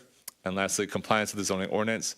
There are several informational items that need to be addressed, but those can all be handled at final. We just need the site plans to include that information. And the only changes to the site plan that are necessary are additional, that should be biking spaces and a vegetative buffering. In terms of summary, the structure and layout of the site appear to be suitable for the proposed use, and there are no major risks to the public health, safety, and welfare. However, there are some issues that need to be addressed. A vegetative buffer must be extended across the entire rear property line, and some additional information must be included in the site plans to verify compliance. And so with that, staff's recommendation is approval of the preliminary site plan with 4 conditions. 1, the site plans will be revised to include all the informational items identified in the staff report. This includes the correct boundary between parcels ending in 042 and 043, the front, side, and rear setbacks, and the height of the existing building, the maneuvering lane width, scheduled proposed landscaping, and schematics for all proposed exterior lights. Again, these are not changes that we're asking for. We just need that information on the plans. Number 2, at least one bicycle space must be provided. That's an ordinance requirement. 3, type A landscape buffer, as we have already discussed. And 4, all conditions of the associated special exception permit must be honored. And with that, staff has sample motions. Thank you, Corey. And as this item is a pretty straightforward ticket, I'm going to have my fellow commissioners just save all comments for staff and applicant to the end. If you guys have anything you want to add to this presentation, you can do so now. If not, we can progress. You guys are all set? Okay. I'll just go down the line. Commissioner McGinnis, you have any questions or comments? No further comments. I think the conditions spell out the concerns. All right. Commissioner Shepard? No comments. Okay. Commissioner Sinclair? No comments. And Commissioner Northcross? No comments. All right, and I have none either, so I think we can go ahead and put a motion out on the table at this point. I move to approve the requested site plan for a community service facility at 673 Martin Luther King Jr. Boulevard, based on the findings of fact identified in the staff report and with the 4 conditions outlined in the staff report. Support. All in favor? Aye. Aye. Aye. All right. Congratulations, you are officially all set.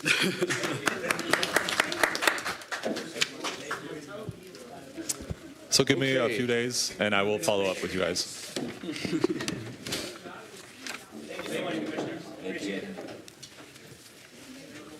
Thank you for choosing Pontiac.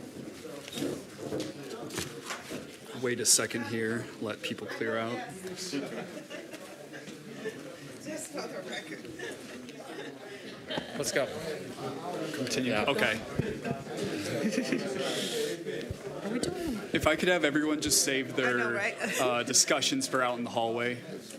So we could move along. If everyone could. Excuse me. If you guys could keep your conversations in the hallway. We've got another item of business. Another item of business. Can you please have your conversations in the hallway? Thank you. Thank you. Okay, so with that, we're going to move on to our last public hearing of the evening, which is a city zoning text amendment. And Mark will be giving our presentation. This is a very brief presentation. Thank you, Planning Commission. So the adult use ordinances have been established. The city clerk's office is currently accepting licensing applications. Upon further review of the zoning code, there's some ambiguity regarding lighting that staff would like to address to provide consistency in industry standards. Currently, it is prohibited in adult use marijuana to have LED lights. But as many of you know that are homeowners or business owners, that is a industry standard. So we are just proposing amendments that would allow LED lights, but prohibit the use of LED or string lights along building facades and windows, which was likely the original intent of this. I want to be clear in review with the Kelly firm and Clark Hill, this does not affect any application going through the licensing process right now.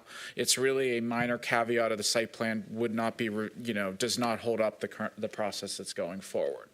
I just wanted to show some examples of string lights that are proposed to be prohibited. These pictures may or may not be in the city. Some of them I know are outside the city. It grabs attention, and I think the prohibition really aligns with some of the other regulations we have in place. So again, the ordinance would allow LED lighting and make that correction, but the following language is added: LED rope and string lighting on the facade of the building and surrounding windows shall be prohibited.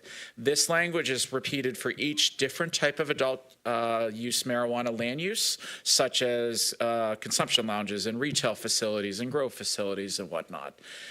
So the recommendation is up there, the motion is up there. I'd be happy to take any questions you may have, and then Morgan from the Kelly firm can also answer as well. Okay. I had just a quick procedural question. Commissioner Shepard, will you be abstaining? Okay. That's good. Okay.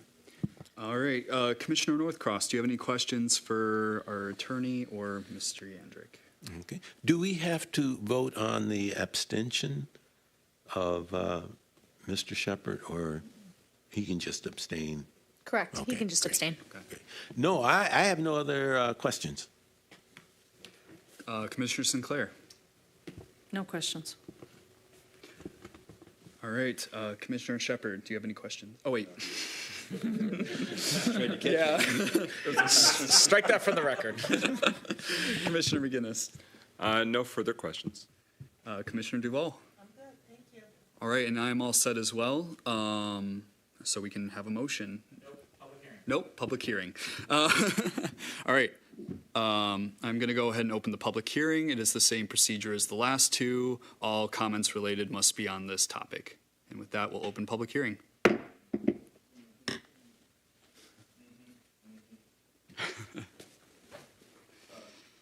Yeah, Carlton Jones, I support staff recommendation in this regards. I think we've got a situation where we could possibly have several marijuana facilities in our city, and we just don't need to have flashing lights on all of them. I see very fancy, nice facilities that draw good attention, so we don't need to have this flashy attention to our facility. So I commend staff for making this recommendation and support it. Thank you.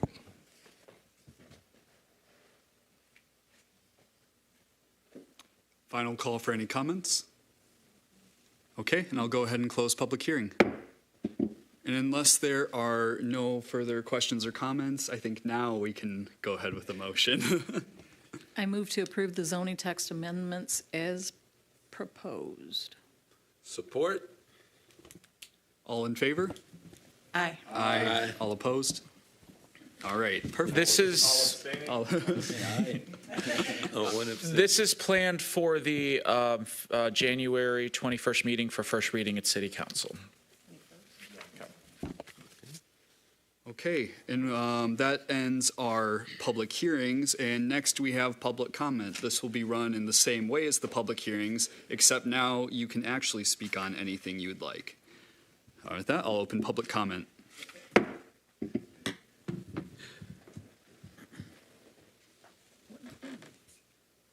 So you have to press stop if it doesn't run out. Otherwise, it'll just start counting down again. Could you please turn on your microphone? Okay. You hear me now? All right. I'm going to be brief. I know everybody's ready to go home, but I do want to call attention to something I've had a discussion with one of the planning members, and that's the apartments that we have in our city. Some of them may be functioning properly, but all of them are in a category of where you say affordable. A lot of them are not affordable for a lot of residents here. And a lot of people that's getting out of school cannot afford the apartments as they are. Now, they were lowered. Some of them were lowered. I'm speaking of Gulf Drive now. Some of them were lowered. But that's one of the reasons I don't like, phases. I didn't know for a good while that if they're going to build in 2 phases or different phases, then once they build the first set, they don't have to apply to comply with the residents after that. They could just build. And this is what happened. In a phase 2 building on Gulf Drive, their rent has went up to $1,600 a month. And the previous renters were started at $1,000, and they've up to $13. But they have not moved them from 13 to the 16. Now, problem being, since that facility has been open, they've had heating and cooling problems that still exist. People cannot run their heat. Their heat bill runs $200 and $300 a month. They can't run their cooling system because it doesn't put out cold air. So they just unplug it. And that's how they're living over there. And that's why I'm so cynical with some of these developers that come in. They come in all gun-ho to get us to approve. But how do they treat our residents once they get approved? And then how long does it last before they sell the property to one of their cohorts? And then we're back in the same old ball game of trying to trace down how we're going to get affordable housing or how we're going to get housing support for the people that need the housing. I just want to call your attention to that because it's not just one group of apartments like that. It's a number of them. And who are we going to have? We don't have a contract compliance officer. So we need somebody. The developers come in, now they're building houses, and they just want to do what they want to do on the property. That's my time. Yes, sir. All Thank right. you. Thank you for your time.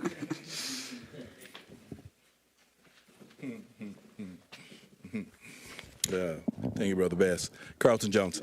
I know you guys see me come up here quite often, and there's a reason. Sometimes you can't help where you're born at, where you're raised at, but I'm proud of Pontiac, and I know a lot of people can't come down here to these meetings and speak out. I am very proud of this planning commission, what I'm seeing you doing and how you're acting. I have been in your seats before. You do a lot of homework. You do a lot of in-depth studying before you get these issues. And there's no way that you can tell me with our loaded city council, Commissioner Sinclair, I commend you for making the comment you made. There's no way, and I'll tell you, the president, there's no way city council can review and come behind what commissioners have spent days, a whole month dealing with these issues and say they have authority to override with this planning commission. We remember what happened in Mark Twain. The community still reminds me of that. And I want to let you know, Mike, it wasn't right. The community spoke out against it. The city council person voted against it, and 4 other people voted for it, and it still didn't happen and wasn't good for the community. So whatever we need to do to change that issue, we need to change it. Because thinking that these commissioners spend their time and effort sending something through denied, and then the council can come behind it and approve it is not right. It's not right. And you will not make me feel it's right. And whoever needs to go ahead and look at that, an attorney, if you need to look at what we need to do to change that, you're not going to convince me that's right for this city. It's not right. Because this city should be built around what the community, and if we have resident commissioners who review it and deny it, I'm going to tell you what's been told to me. I want it to go to city council. I can find favor at city council. I'm telling you. So we cannot have that continue in our city. I respect you all. I can tell who do homework on issues. And I know the loaded city council meetings, they will not do the in-depth studies. People don't need to have to come out twice, 3 times to address something that they came out and voiced one time.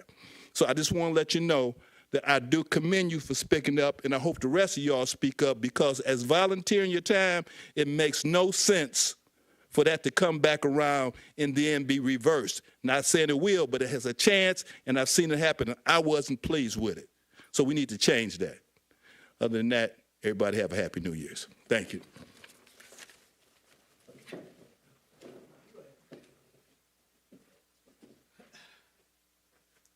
I, too, as a resident, I'm quite sure you already know that I've been here all my life, which is a good 70 years, Carlton. So I'm letting us know our age here. But I kind of have a question, and I noticed that, okay, let me say this first. I'm speaking as a resident, so I have to make that very clear. I noticed that when I go to council meeting, I see and observe the demeanor, the attitude, the personality of everyone on the board. But when I come to planning, I almost see a duplicate of the same thing. Now, the question as a resident I need to know is, are you, and I know this is volunteering, but it still needs to be a question, because when you're away from planning, you're out in the street, you're in the grocery store, and being a lone resident, you see people come up to you, talk to you, and they give you information, their feelings that they can't bring here. So I want to ask this question to each and every one of you planning board members, with all due respect.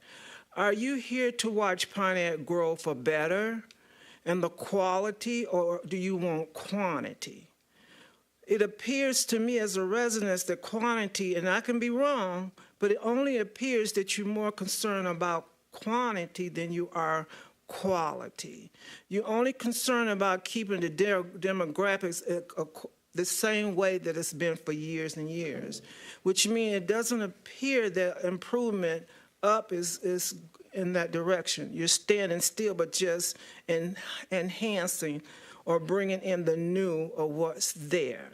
And I say that because Pontiac is the hub. It is the gut for all of Oakland County rejects. I have too done my research and did a lot of investigation. Oakland County, from Birmingham, from Ferndale to all over come in Pontiac and bring what they don't want in their cities. They do. So when you bring facilities in here and you pop them anywhere or pop them there because it was there before, it didn't make it right when it was there before. And it doesn't make it right today. So are you looking at the question I still have, and I hope one of you guys can answer this question, and Mike McGinnis, you're up for re-election, and this is two I would bring for the council. Are you for quality or are you for quantity?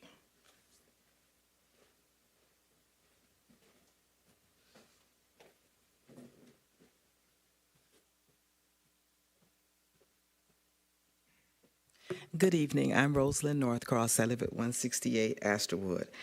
I was very glad this evening when you voted no on the apartments that wanted the change in zoning up to R4. I have been in Pontiac over 50 years, and I've stayed in Pontiac because I like the small town feel of Pontiac. I'm very concerned that as we try to alleviate the problems with housing in Pontiac, that we don't create density that makes it, that kills the feeling that the town currently has. Also, I'm concerned, very concerned, about the tight pack on parking. If you have these buildings, if they cannot afford proper parking for the residents in that building, then we should not be giving them a pass on that because that makes the neighborhood unlivable or very hard for the people who have already purchased homes, who've already made investments in those areas to enjoy the investment that they have made. Developers are here to make money. And well, that's why we went to work, because we wanted to make money. But it shouldn't be at the expense of the neighborhoods. There needs to be a happy medium where developers can make a reasonable profit, and the people who already have homes there and who have invested in those neighborhoods can enjoy their investments and don't have to park blocks and blocks away because the apartments that are being built prevent them from having parking in front of their houses. And I think we need to really take a look at that. What you're doing now doesn't just impact right now, as someone said earlier, it impacts what's going to be 20 years from now. And people who own their homes in this market are probably going to keep their homes. And their investment needs to be protected. And I hope you consider that. Thank you. Good evening. Mary L. Broadus, 94, 96, 98 Mark Avenue. I've come here tonight because I'm not sure on the project that you guys were talking about a couple of months ago, the Mark Avenue and the Dwight Avenue thing with the development of housing. I'm all for people having proper housing because there are a lot of people that don't have adequate housing. My problem is when you guys have these developers come from outside to do developments, they obviously don't live in the area. And you obviously don't go into the area, they don't go into the area and talk to the residents. Because when the project came over for around my area, I had just moved into this area 8 years ago.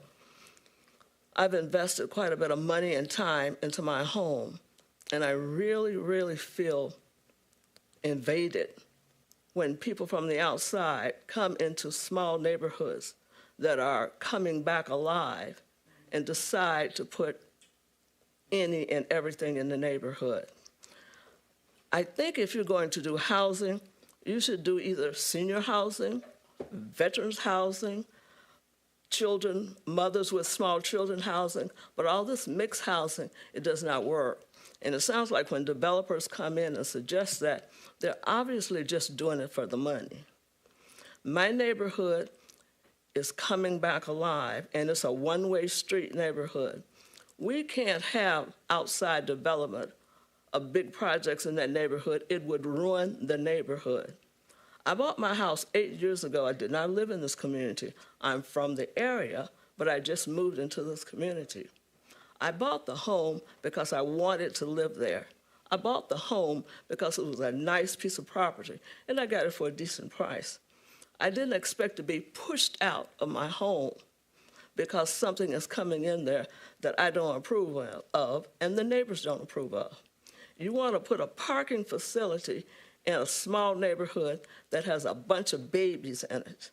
My children are grown and gone. I don't have that problem. But there are a lot of little kids in my neighborhood. They play in the streets. They play in the open areas.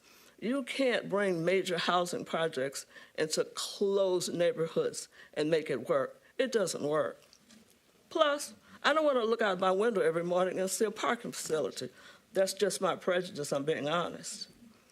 When these developers come into town, you should vet them and see exactly what they're doing and why.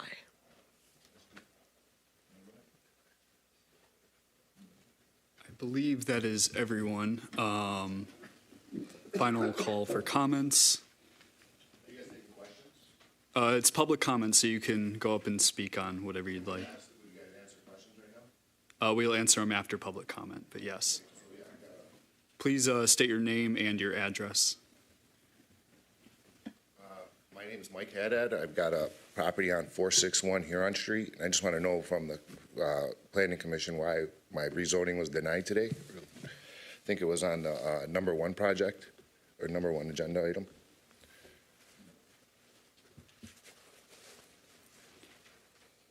You can take a seat really quickly.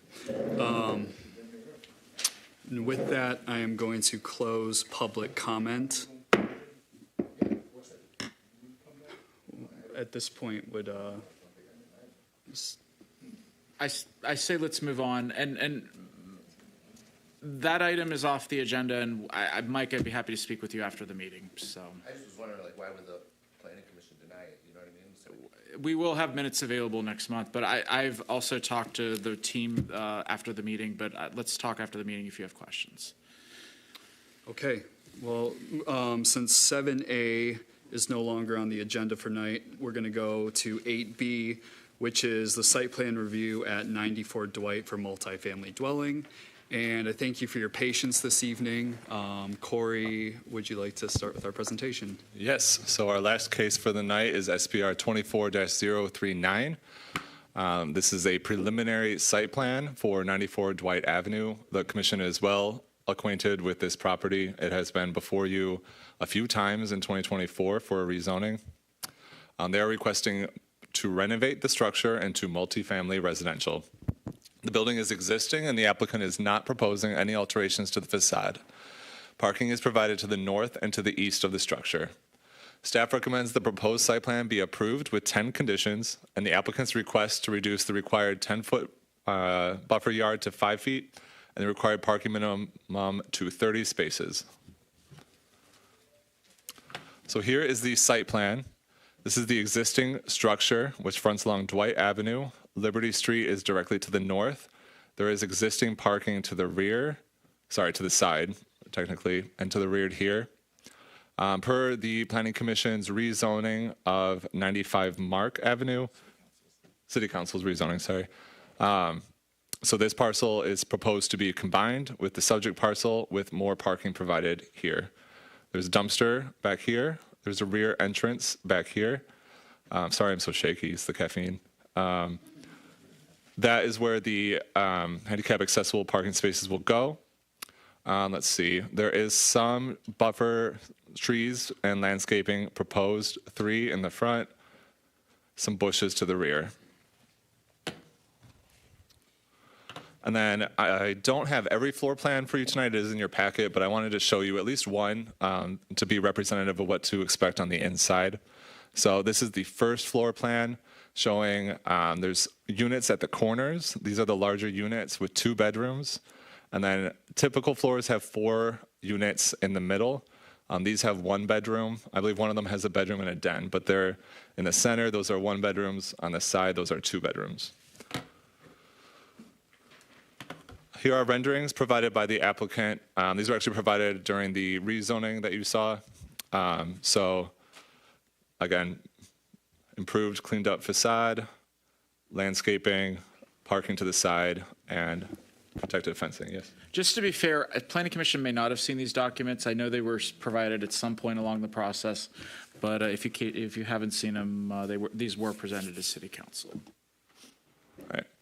So now moving on to zoning ordinance compliance. In terms of requirements specific to the R3, sorry about that. Specific to the R3 district, the applicant is proposing to reuse the existing structure, which sits in the center of to the center rear of the property, with parking provided on the north and east side of the building. The existing structure is out of compliance with the dimensional requirements for the R3 district, but it is grandfathered regardless. The site plan should be revised to provide details on the side yard setbacks and building height. Furthermore, the parcels will need to be combined prior to final site plan approval. Lastly, the square footage of each unit must be provided to verify they are all greater than 600 square feet. In terms of clear vision triangles, the plan should be revised to show the clear vision area. This is needed to verify there will be no landscaping or signage within the required triangle, ensuring that that is a safe intersection. For district-specific requirements, off-street parking in the R3 district is required to maintain a 10-foot setback unless the Planning Commission approves the requested lesser setback of 5 feet. The Planning Commission will need to determine whether to grant this waiver. In terms of requirements for multiple family apartment buildings, the proposed development is located appropriately and meets the building design standards. There is adequate ingress and egress for vehicular circulation and concrete sidewalks provided per code. It is unclear what the proposed recreation area will be. Per the ordinance, at least 5% of the site must be set aside for some form of recreation. In the past, this board has approved a gazebo, something as simple as a garden with benches, something like that. But we need to know what that is, and it has to be shown on the site plans. For parking requirements, multiple family dwellings are required to provide 1.1 parking spaces for every bedroom.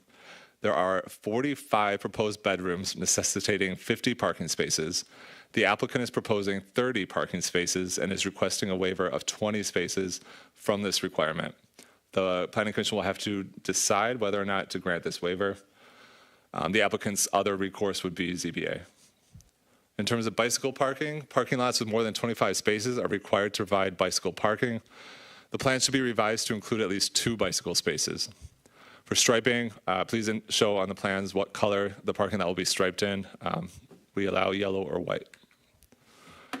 For buffer requirements, multifamily uses such as this are required to maintain a type A buffer when adjacent to residential. The plans call for a 6-foot privacy fence where the parking lot abuts the adjacent residences, but there must be a type A buffer everywhere the development is adjacent to R1 or R2. For parking lots adjacent to residentially zoned or used land, the parking lot does not appear to be set back 10 feet, as was discussed, and there do not appear to be at least 1 tree and 1 shrub for every 10 feet. Any alternatives or deviations from this requirement has to be specifically approved by the Planning Commission. Moving on, street frontage landscaping requirements. The plan should be revised to include 5 street trees rather than the 3 provided. For loading, storage, and service area screening, the plan should be revised to include details on the trash enclosure screening. Installation and maintenance, please provide further details on the species of each plant, the dimensions of the caliper at the time of planting, and other relevant details. Please provide a maintenance plan for all landscaping so we can ensure there won't be dead trees. In terms of shielding, details on the existing exterior lighting were not provided. It appears from the plans that new exterior lighting will be added, but full schematics need to be provided. A photometric plan will be required at the time of final site plan. In terms of low impact development, there are no natural features on site in need of preservation. In terms of performance standards, we have no concerns about off-site impacts. And that, for standards of approval in terms of circulation, the site would appear to be sufficient for traffic and pedestrian circulation. There are 2 access drives and 1 exit. Barrier-free parking spaces are placed closest to the rear entrance of the building. In terms of the building, the existing building would not appear to present any adverse impacts on adjacent properties. The plan should be revised to provide a type A buffer along the south property line. There's no natural features in need of preservation. In terms of site layout, the plan should be revised to provide a masonry wall no less than 5 feet in height along the south property line. And then in terms of compliance with the zoning ordinance, there were a large number of informational items missing from the site plans that needed to be included.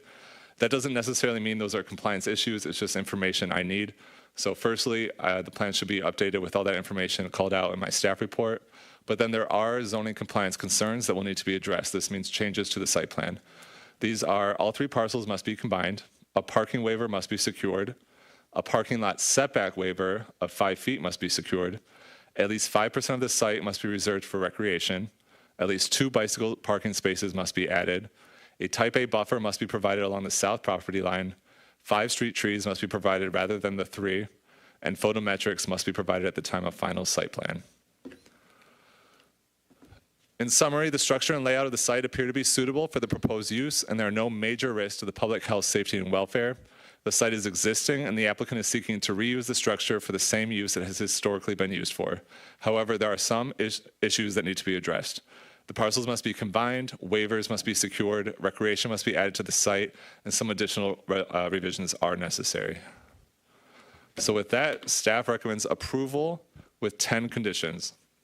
1, the nonconformities identified in the staff report will not be altered, extended, or enlarged. 2, Planning Commission approves the required 10-foot parking lot setback reduction to 5 feet. 3, the Planning Commission approves the parking lot waiver, reducing the required 50 parking spaces to 30 parking spaces. 4, the site plans must be revised to include all the missing informational items identified in the staff report. 5, all 3 parcels must be combined. 6, the site plans must be revised to include and designate recreation on at least 5% of the property. 7, at least 2 bicycle spaces must be added. 8, a type A buffer must be provided. 9, 5 street trees. And 10, photometrics must be provided at the time of final site plan.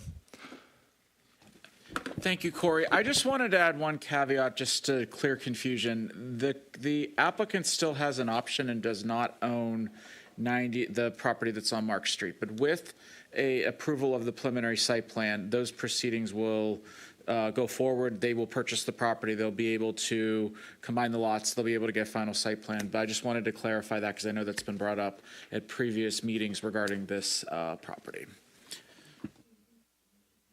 Thank you, Mark and Corey. Commissioner Duval, do you have any questions for staff? I don't. Commissioner McGinnis, do you have any questions? No, thank you for including the 7 conditions. Commissioner Shepard? No questions. Commissioner Sinclair? No questions for staff. And Commissioner Northcross? Do we have an idea of what parking looks like around there now? I mean, has anyone done a measurement of how many spaces are available on the street? What, I mean... Mark is one way, and there's only parking on one side. Dwight is 2-way. I think that would be a good question to ask our applicant. Okay. Wow. So if we can just hold off on that for a second. Okay. Applicant, if you could please come forward. And now would be a good chance to add any information to the staff report or anything that we should know. Bless you.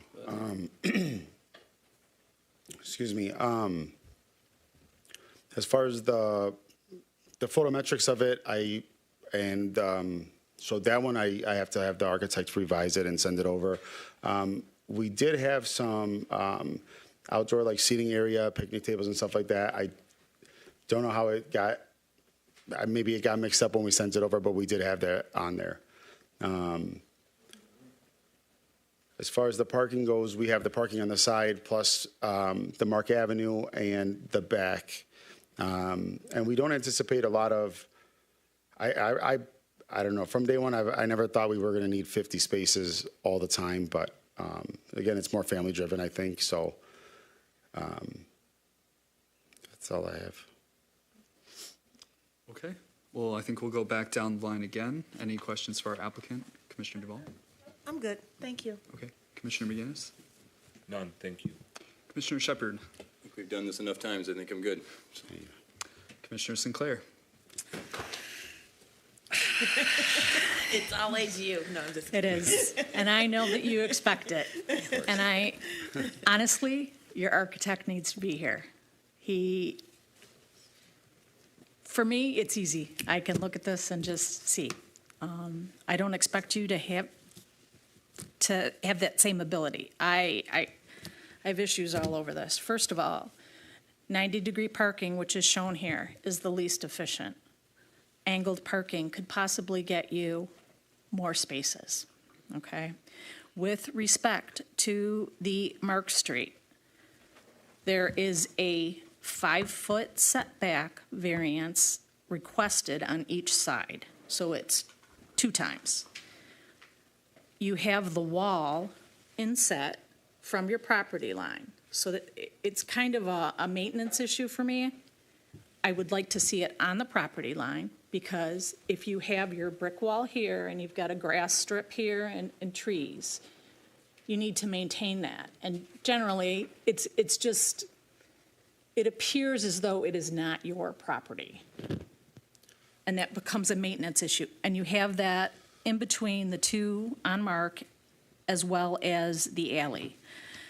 According to my research, the alley is not vacated. It came before the Planning Commission.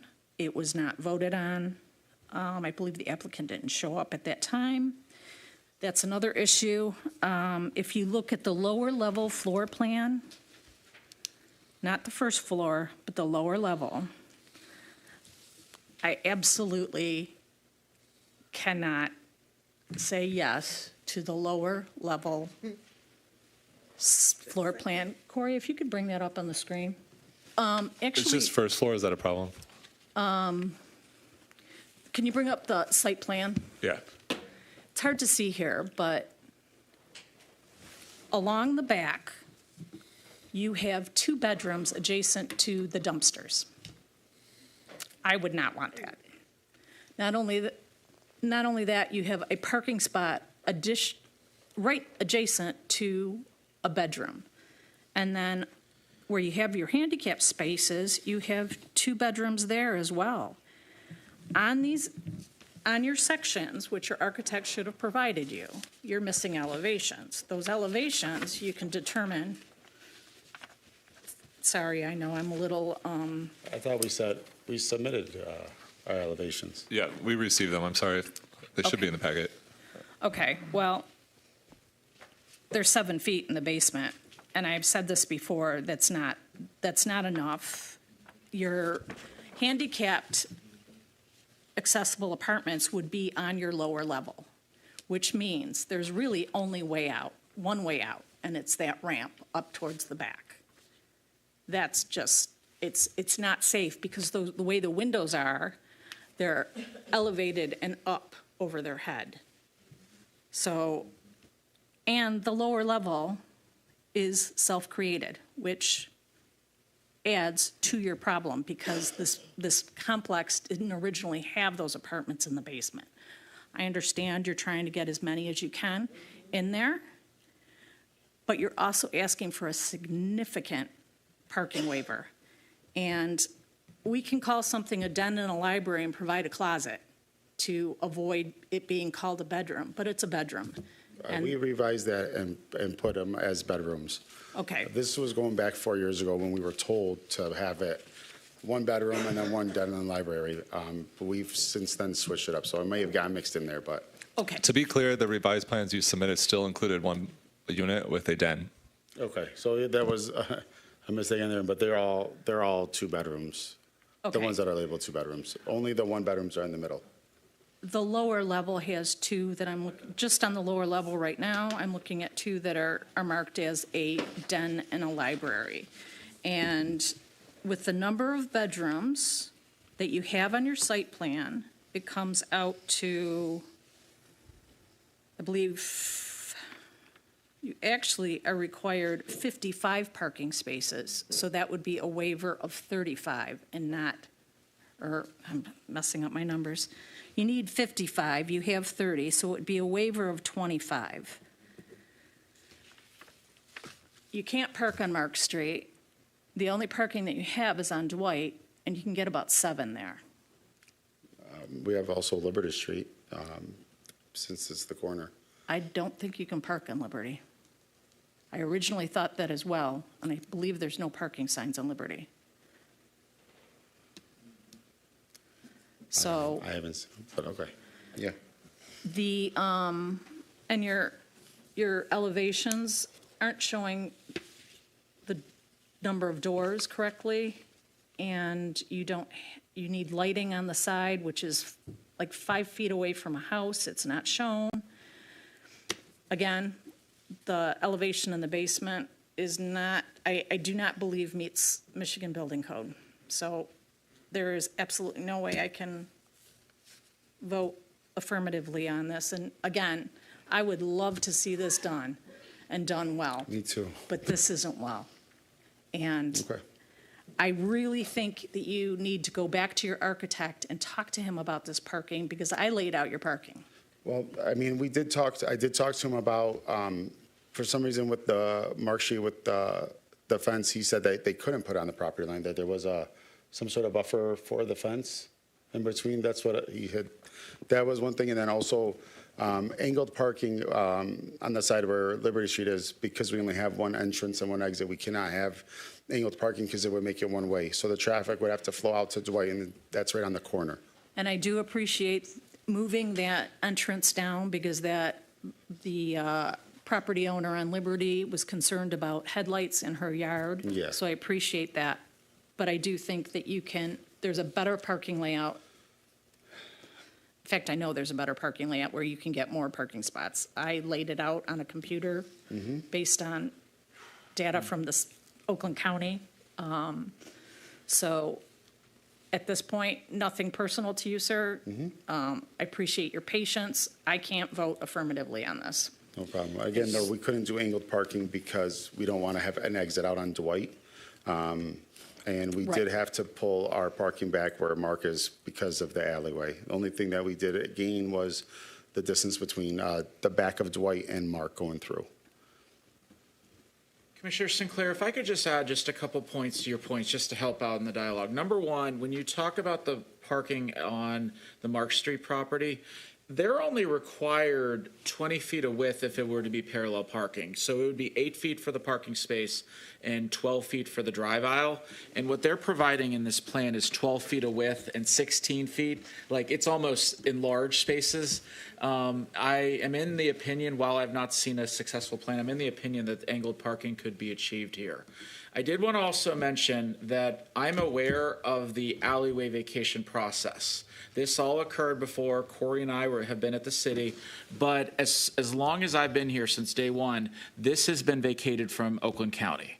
So right now, with the exception of those two houses in the upper left that have acquired some of that alleyway, this is already a vacated alley. I understand there was a previous application. I cannot identify what process went through to get that, but as the applicant owns the alleyway, with the exception that he needs, with the exception of the portion that was given to the adjacent properties that are on Mark. Right. When I reference the 10 feet, I'm referencing the setback required from P1 to R1, so it would be required on each side, which is 10 feet. That's what I mean. But let me just make sure I understand correctly. There is no P1 zoning district right now. Is there a parking requirement? Like, in this situation, the P1 was originally proposed.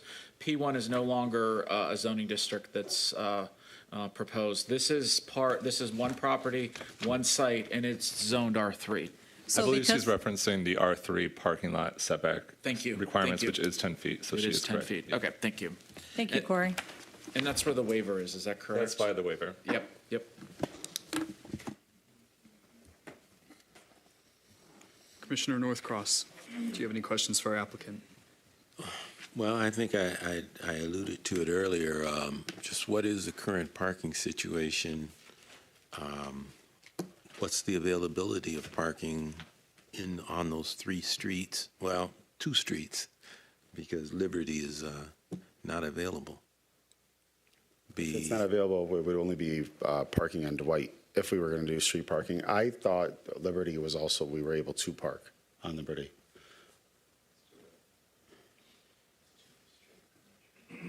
So because that is a significant waiver in parking, and coming out of the holiday period, I have observed at where I spent the holiday at my daughter and son-in-law's house, and we had people over, and their driveway was full, along the street was full, and this is a residential secluded area. And I was saying, wow, what happens? What happens in an area such as this? Where is there parking available already, or are we looking at having just a nightmare at certain times?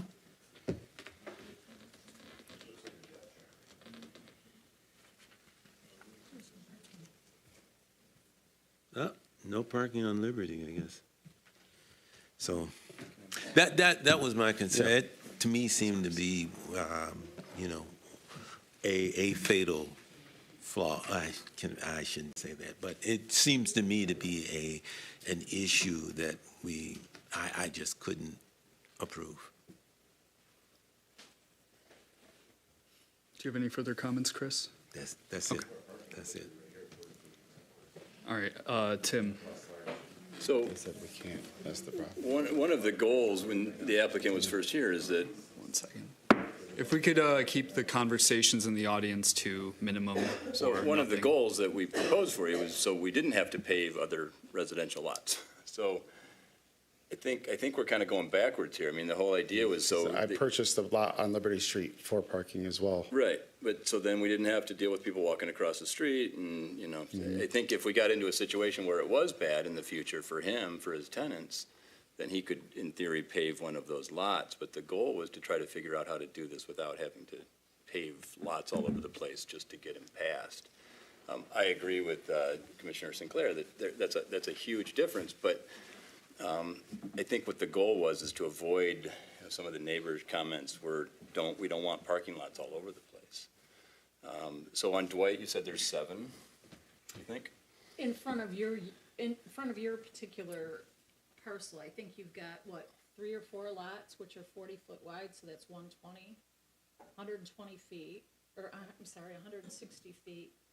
And then you have to come back 25 feet from the corner, so you're left with, I can't do the math, I'm so tired. 160 minus 25. So, 135. 135? Yeah. Sorry. I started work at 7. Give me a break. So 135 divided by 20. So you've got maybe, you can get 7 splats in there in front. Dwight isn't as dense as Mark is along that street, but I mean, I wouldn't want people parking on Mark only because Yeah. it's more residential there, and I just don't think it's a good look for parking on Mark, walking from people's front yards all the way back. I mean, it would be mostly, if anything, Liberty Street or Dwight, where the parking would be mostly. Also, to comment on the dumpster, there's no other place to put it because of where the curb is. There, a straight shot for the dump truck to go all the way to the back and get it. So I agree. That's why we had to do that. You are stuck where the dumpster is, but, I mean, summertime. It's still going to be covered, and I mean, it won't be seen. Summertime, would you want to be 5 feet away from a dumpster? I mean, I wouldn't, but that's, unfortunately, it's either that or behind somebody else's house. I don't think they'd like that either, so. But that was a mechanical room previously. That wasn't an apartment on the lower level. Lower level, there was 26 original apartments. Mm-hmm. So these are new. That's a self-created problem. For the dumpster? No, well, where the bedrooms are adjacent to the dumpster, and then the Well, bedrooms.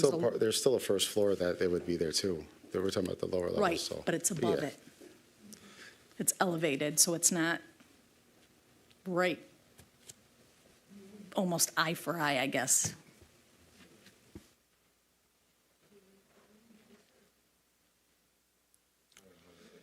Did you have anything further, Tim? Okay, yeah, I don't know if there's that much more I can say that I haven't said the last couple times we've reviewed this item.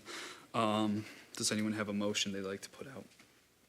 Unless there's any last comments that anyone would like to make.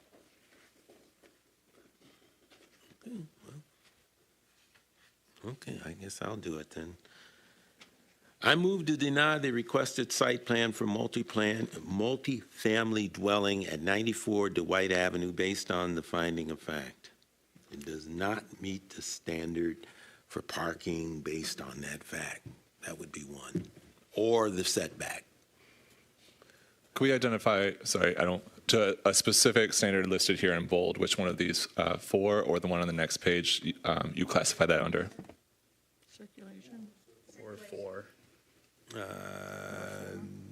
It would be what, circulation? Well, not circulation. See, where would the parking waiver come in? I would say circulation makes the most sense. Okay, circulation. Support. Okay, thank you. I think we'll need a roll call for this one. Commissioner Duval.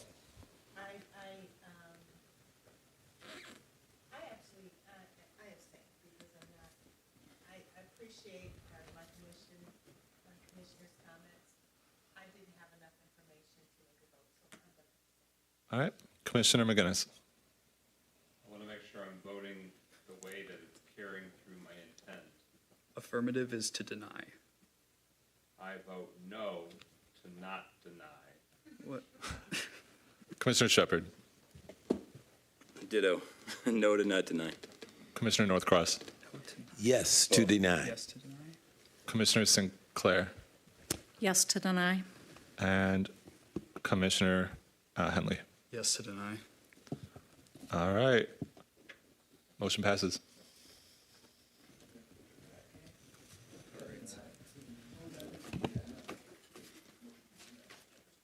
Okay.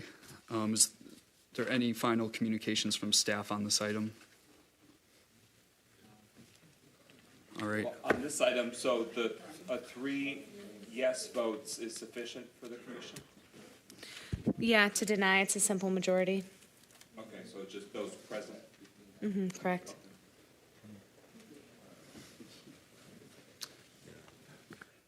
Okay. Okay, with that, I think we will be moving on to our final items of the night, which would be staff communications. So just a quick rundown of city council updates that relate to planning commission. 43 Columbia was scheduled for yesterday. The applicant couldn't make it. So that has not gone before city council for even first reading.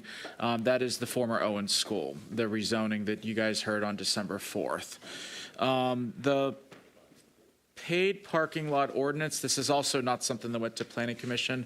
That was approved in December. We are outlining a program, but that basically caps the fee for parking, daily fee for parking. It creates safety mechanisms for existing parking lots and future parking lots for that matter when it comes to the betterment of public interest and safety in the city.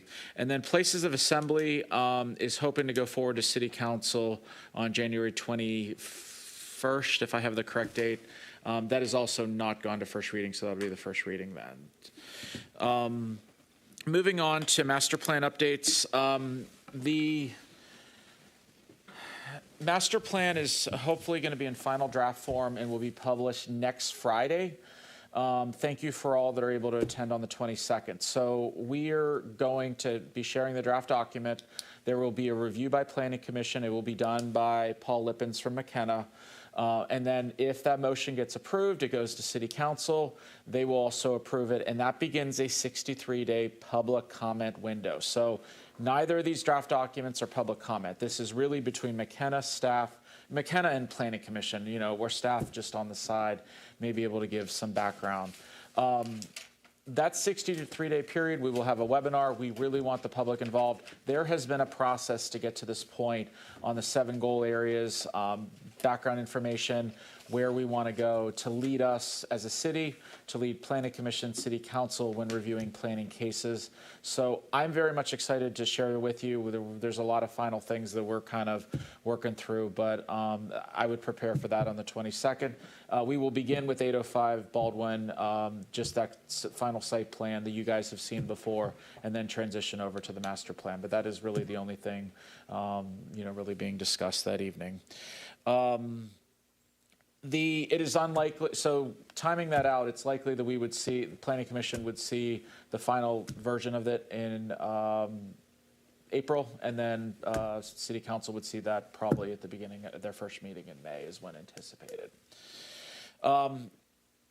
That is it. And then we did not have any items tabled, so I did want to let you know that while we appreciate you guys scheduling the special meeting, I do not believe we have agenda items for the February Planning Commission meeting.